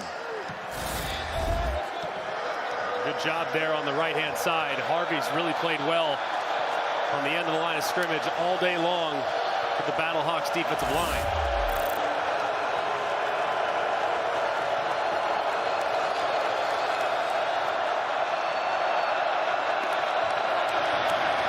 Third and 9, taking a shot.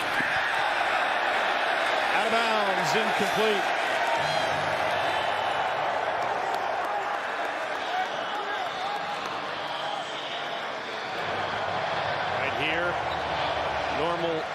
football rules. I'd still probably go for it either way, but especially here now knowing the field goal still is a 2-possession game. All go deep pivots. Play they ran a little bit earlier. You just got to make sure that your receivers get deep enough for the conversion. You got to like this matchup on the pivot route right there.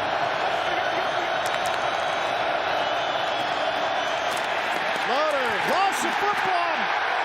Somehow bounced back to him, but on 4th down, it's irrelevant. St. Louis will have it at the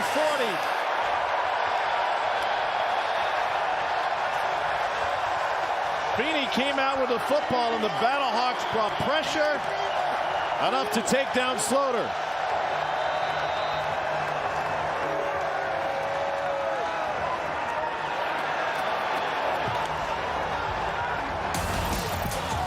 There was great coverage in the back end. Slaughter feels his edges collapse, tries to escape, but he just can't do it as the Battlehawks defense continues to apply pressure.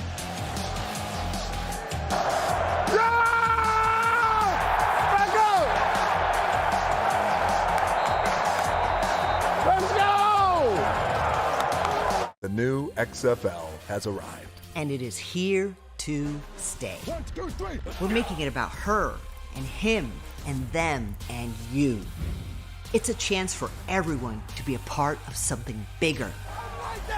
Something that just might be more than football. Come experience the XFL. Don't wait. Get your single game tickets now at xfl.com/tickets. Travis, I would not want to be on the other end of what just happened. How did that feel? Felt amazing. Amazing. That's what I wanted to do. That's what I'm here for. This is what they brought me here for. Hey, introduce myself. Just like my dad always tell me. Hey, Ben, this one's for you, brother. Love and miss you, dog. How would you describe what this defense has done this afternoon? Man, we were relentless. It's all we wanted to do. We knew we had to come out here and play fast. We got these fans out here, amazing fans. We're just ready to go. We showed it today, and we're still going. There's still 4 minutes left. Game ain't done yet. Thanks, Travis. Thank you. 6th-round pick of the Steelers in 2016 out of Washington. And his sack gives St. Louis the ball at the 40. Kareem Walker is the running back for the Battlehawks.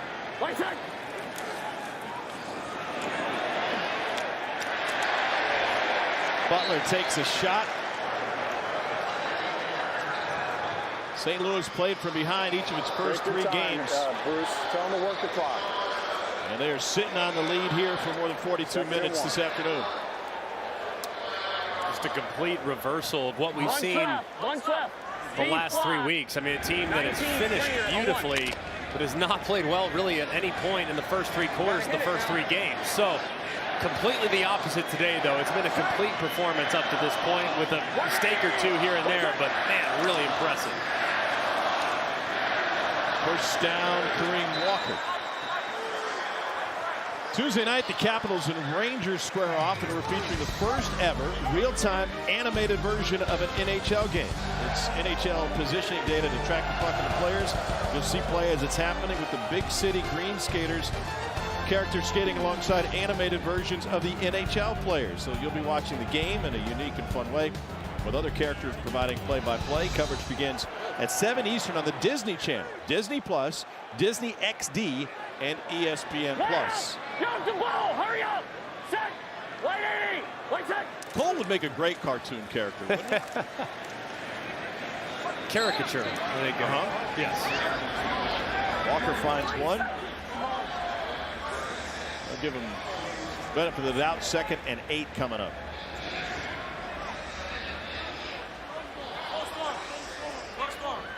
Cole, 4-minute offense. Do you actually like that as an offensive lineman, or are you just Are you kidding? Are you kidding? The best part of the game. Come on, you're rubbing people's faces in it. You're exhausted. Round and pound.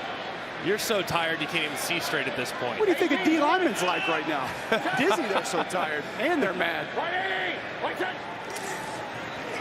Total in play, as you mentioned earlier, Greg, sneaking up on it. That's another big run for Walker. #1 recruiting class in high school in 2016, coming out of DePaul Catholic, ended up taking his talents to South Alabama. Under should be in, as you referenced the total. I mean, because you wouldn't tell your guys to score. You get the first down, you go down, you kneel on it. It would be all she wrote. So can't imagine unless they break one. So you better hang in there if you're hanging on the over. As promised, two-time national champion A.J. McCarron. My oldest son, he's 6. He said, "Dad, I want to watch you play again." I want to cherish this whole experience of the XFL with him. It's something that money can't buy. It's something I'll be very grateful for the rest of my life. If you're not sold by the XFL now, I can't help you. Week 5 of the XFL kicks off Thursday on ESPN, continues on FX Saturday, and wraps up Sunday on ESPN2. Today's game flow is brought to you by Progressive. You gotta love what you've seen so far from St. Louis in all facets. I mean, Brian Hill doing a great job reversing field. Of course, the St. Louis native himself gets a really nice look here to the left-hand side. Runs it again. Similar play, similar result. This time he makes the safety miss and finds pay dirt. As Brian Hill making his hometown of St. Louis very proud with the performance today. Right cap. FPL, 12 duo on 1. Averaging better than 5.5 yards a carry. Get a chance to run it right up the middle right here as well. 12 duo to the right-hand side. 180! Well, what does duo mean? Basically, emphasis on double teams. You're actually going to hand it backside based on what you're showing from the zone scheme. It's going to look like it's a play going to the left. You're going to hand it back to the right, but it's just more emphasis on double teams, not coming up on the backers as quickly. Power with no puller, Tom. There you go. There you go. That's what we call an attitude play. Yeah, you guys really grinding hard on those duos you were running. I'm never afraid to call a little QB duo every once in a while just to set the tone. Especially with big TJ Barnes in there at 370. I've just set to mow him over a little bit. Drop the left shoulder, though, not the right. That's the only thing you got to remember. St. Louis sure we can get that? Can they check that measurement spot? I mean, is it you got to review, Coach. You got to challenge, Coach. What do you think about that spot? I mean, anything up there? The red chiclet on the scoreboard represents his challenge. Okay, Dean said it's good. It's not a first down. The beauty of the efficiency of having Dean Blandine on the command center is he's already looked at it. Hey, let's go get it. Get the first down. Go get it. Go get the first down. That was cool right there. They kind of go in between and say, do we take the 5, meaning take a delay a game, give yourself a little more room and punt it, or do you go for it? And you see Anthony Beck, the conversation had with his assistants right there. Hey, go get it. Go get the first down. Cole, what's an offensive lineman's mindset on 4th and short? First thing's pad level and just get off. Got to get off the football and try to get any kind of push. As long as you don't give up penetration, you should be okay on 4th and this short. Just don't let anybody into the backfield. 1 of 5 this season, a 4th down. I'd try to quiet the crowd and go hard count because the defenders are also thinking about pad level and firing off the ball. Hard count's great in this situation. Hey, straight right. 12 duo on 1. On 1, though, so they're going to go with just a call it and run it. Hill, the running back. And he is stopped short. So the Renegades will have it down 13 with 1:15 to play. Arlington has 2 timeouts and a challenge. It's got to be frustrating. They got to secure the backside edge. I mean, they have an open end backside. There's no tight end backside. You have to be able to secure that backside edge so you can motion the receiver down. You put another guy on the ball. Or if you're going to run it to the right, don't run it A-gap to A-gap. Run wide to the right because there's no one with that unblocked guy off the left, and he made the play 2 consecutive times, which led to being stopped on 4th down and ultimately giving the Renegades a shot. And frankly, the over a shot as well. Game to come tonight as soon as we're finished here. We'll take it to D.C. for the Vipers and Defenders. Davion Smith taken down by Mike Hampton.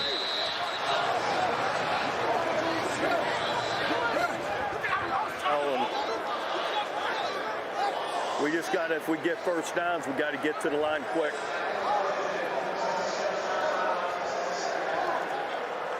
The timing rules here in the XFL, a reminder, under 2 minutes. It would resemble that of the college rule. So you have a slight stoppage after the first down.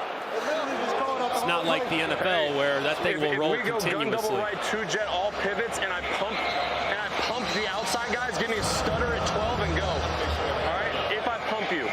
All right. That's really hard. You hear Slaughter tell his receivers, if I give you a pump fake, then go. Right now, man. until I pump it. I feel like you're asking a lot. You're basically running a whirly bird, and that route will look a little bit like this. Pivot and gone. But you got to see the quarterback's pump, and there's a lot of things between you and the quarterback. St. Louis brings 4. No pump available, and that is caught for the first down by Sal Cannella. Did he have the near side receiver deep? No, they played over the top. Clap on the clap. A little backdoor cover opportunity. A lot on the line here. Over the middle, and separated from the ball is Cannella. Lucas Dennis out of Boston College with a big hit from his safety spot. And there's an injured player in the Renegades backfield. That's Travis Feeney.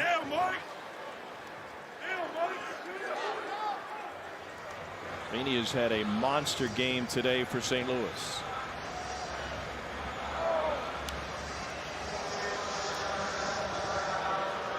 Big play earlier. Hopefully he's okay. Him up now, getting help to his feet. Walking off under his own power. It's good to see. St. Louis today broke its own spring football attendance record that it had set in the opener in 2020 with 38,310. And they were ready for this one early. What a scene.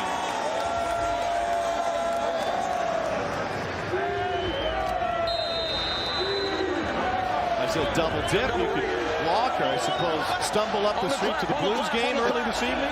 That'd be a heck of a doubleheader. It would be. Over here.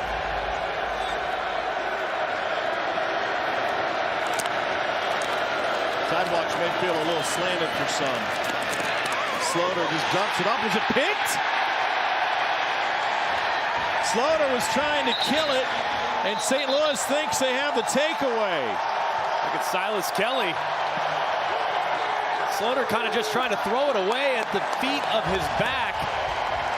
And Kelly kind of read out of it and made an unbelievable play. Look what I found.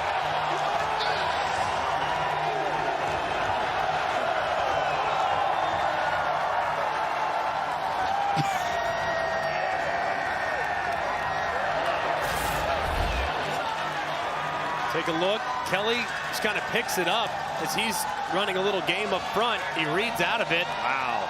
And catches it off of his own shoelaces. That's a heck of a heads-up play by Silas Kelly to put this game on ice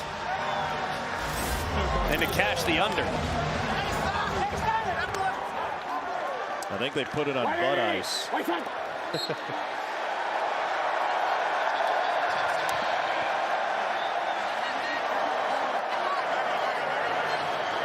That's going to move St. Louis to 3-1. And Greg, in a 10-week regular season with the top 2 from each division make the playoffs, that is a huge advantage for Anthony Beck's squad. And if there's one thing we've learned from today's experience is that if the semifinal game is played here in St. Louis, buckle up, because it's going to be a very difficult place to come into and beat the Battlehawks. Anthony Beck's squad. Hell of a game, coach, no doubt. Hey, thanks for reaching out again this week. Been an emotional week for the St. Louis squad. Late in the week, they learned that one of their trainers back at the XFL hub in Arlington had passed away suddenly. A moment of silence before the game, and the rest of this contest was deafening. Anthony Becht is with Katie George. Thanks, Tom. Coach Becht, you wanted your team to regroup and respond the right way after last weekend. In total, what did you think of your team's performance? Unbelievable, all three phases. You know, we took care of business on defense today. We took the ball away, and offense started to pick it up and end of the half and then into the second half. So, you know, we need all three phases to play well. We challenged our guys this week to come out and play 4 quarters of football. It's good to have a lead for the first time in halftime. That's always nice as a coach. But to be in this environment, to win this game, first one at home, it means a lot. We need this crowd to liven up even more. We got a nice little run of games here, so it's great to get the first one here. For you personally, this was your first home game as a first-time head coach. Was it what you envisioned? Yeah, I'll tell you, this is great. I told you earlier, just you know, when they told me to become a head coach, I didn't know what team I was going to have. But to be in St. Louis, around these fans, the passion, the desire, you know, look at them. I mean, they showed up, filled this place up all the way to the top. And, hey, we got some room here. We got some seats that are still available, so maybe we can open up a couple more. But it's an honor for me to be the head coach of this team in this city, and these players did a great job today. 3-1, congratulations. Thank you very much. A.J. McCarron will celebrate with his family. Said the reason he wanted to come back and play in this league was so his young sons could watch him on a football field. The first question to his son, did you have fun? I think A.J. did.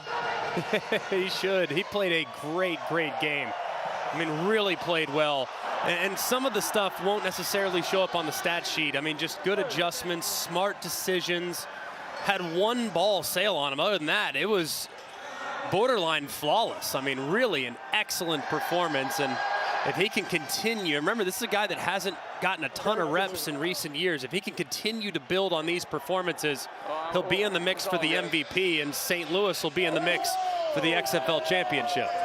Brian Hill from the east side with a big game for the Battlehawks. He's with Cole. Tom mentioned from the east side. Anthony Becht told us you are the heart and soul of this football team. A lot of the reason, obviously, being a native of St. Louis. How does that feel to get that first home win? Oh, man, it feels amazing. I was excited to come back to St. Louis. I haven't played in front of my friends and family since high school, so it's been 7 years coming. Definitely have the fun experience out here. Can't wait to do it next week. You said playing in front of friends and family. You came straight over here to this. Who we got back here? Yeah, we got my little brother right here, Wapo. We got my cousin. We got Kevo right here. This is my dog. He was an op in high school, but this is my dog now. He went to Edwardsville, you feel me? The rest of the family all behind him. I had 42 tickets to this game, so I'm going to be here a while after this interview. What does it do to you, though, emotionally when you're having success, you're playing well, and you know you have this many people that care about you and love you in the stands?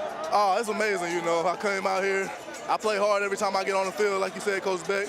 Say I'm one of the heart and soul. One of the pieces to be the heart and soul of this team. I just come out and play hard. So coming out and getting that dub in front of my family, friends here in the stadium, explode every time I break a big run, that's amazing. Just like Laramie, right? Oh, yeah, just like Laramie, just like Belleville, you feel me? Just got to make a play, get the ball in your hands and make a play. Thank you, Brian. No problem. 38,310, and some of them getting up close and personal visit from these Battlehawks players. So here's your updated standings with one more game still to come with Las Vegas and D.C. tonight. Renegades dropped to 2-2. They're 2 games behind the Roughnecks in the South. In the North, the Battlehawks, as of right now, a game behind the Defenders in the loss column. It's a quick season, man. Only 10 weeks. Early wins carried a lot of weight. No doubt. And obviously, I mean, you look at Orlando going a little sideways, but still room to make up. I mean, all you got to do is just get into that championship game, give yourself a chance. But it does feel like St. Louis is finding their footing. And now with a nice stretch for their next 6 games being at home, that'll be a huge advantage. Live look at D.C. coming up shortly. Their crowd's going to have to be into it to match the energy we saw here. Jordan Ta'amu, the D.C. quarterback, was a quarterback here in St. Louis. First time around, their current quarterback, A.J. McCarron, with a solid outing, 20 of 27, 214, 2 touchdowns. He's earned a visit with Katie. Thanks, Tom. AJ, you lit the fire going into half with the offense, and then you just were able to capitalize on it. Where is this offense at right now and through your eyes?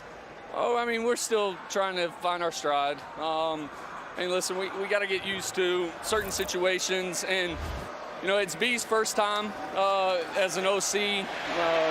I say B, but Bruce, but and then us playing together, like it's just going to take time. But we're getting better and better each week, and that's all you can ask for right now. So as long as we keep, gaining on our stride and putting things together, we'll be fine. You've played in some of the most enviable environments throughout your college football career, your professional football career. How would you describe what you envision today? Oh, this is awesome. This is, embodies what St. Louis is about. Blue-collar, hard-working people. I told them when I first came here for Fan Fest at the Armory, it reminds me a lot of Alabama, like just the passion that they have, the expectation to win. And I feel like that's when you perform your best. So it's unbelievable. Hopefully we have even more people come out next week for a big game against D.C., and we have this place rocking again. Congratulations. Thank you so much.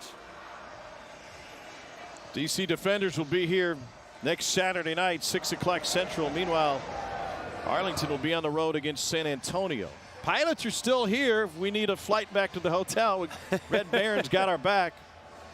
I'm gonna steer clear of that opportunity. I like that look. Maybe we could just borrow his cape and fly home ourselves. It might be possible. Anthony Becht is so high right now. He's enjoying this win. Here he is talking about his defense in the second half.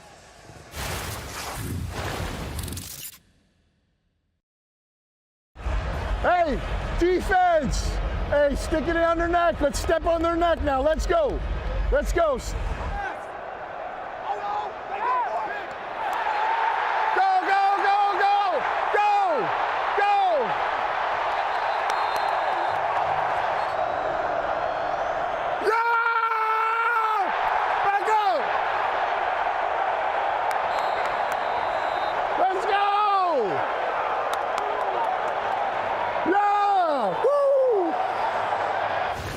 First-year head coach coaching against a guy in the College Football Hall of Fame that owns a national championship. Anthony Becht and the St. Louis Battlehawks get the better of Arlington 24-11. More coverage coming your way from the Lou right after this.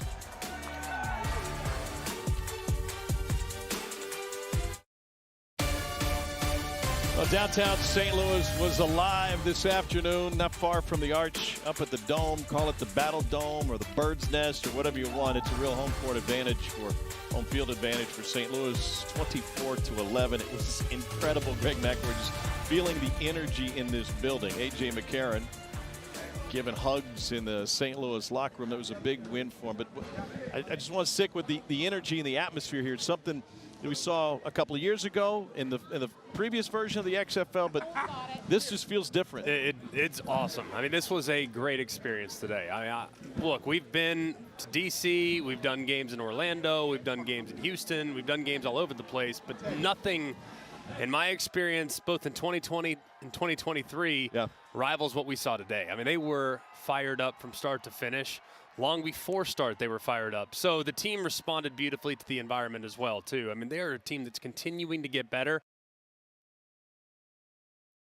Did today, because if they can play like that for 60 minutes, they're going to be a difficult team to beat. They had to play from behind each of their first 3 games. They got an early lead here and then put up with a couple of punches that were delivered by Arlington. On the Arlington side, something's just not clicking offensively. It's a fixable in a short time period. I think it is. Started really in the first half. The receivers just were not helping out Kyle Sloter. He kind of pressed in the second half, and knowing that they were at a disadvantage and they were playing with a significant deficit, they weren't really able to lean on the run game, and that's really how they need to be built. I mean, they're just not right now protecting well enough to allow things to open up downfield, but they also need to be a little bit more aggressive too. I mean, they've been a lot of underneath, very conservative offensively, so it allows defenders to squat. They got to start testing people deep, and if they do, that will soften up some of the coverage underneath. Ricky Prohl was part of the greatest show on turf in this building when it was rocking with Kurt Warner. He's an assistant coach for the Battlehawks now, and he's in the locker room with Cole Kublik. Coach Prohl, Tom Hart just mentioned the greatest show on turf. You're familiar with that building, how loud it can be. I just want you to describe that environment and being inside of it today. Home field advantage. It was awesome. I mean, for them to come out and show the support for us today was, we've been talking about it. Coach Beck and I have just what kind of environment this is and the atmosphere and the fans, and it was everything we'd hoped it would be, and it was, and glad our guys delivered today for them.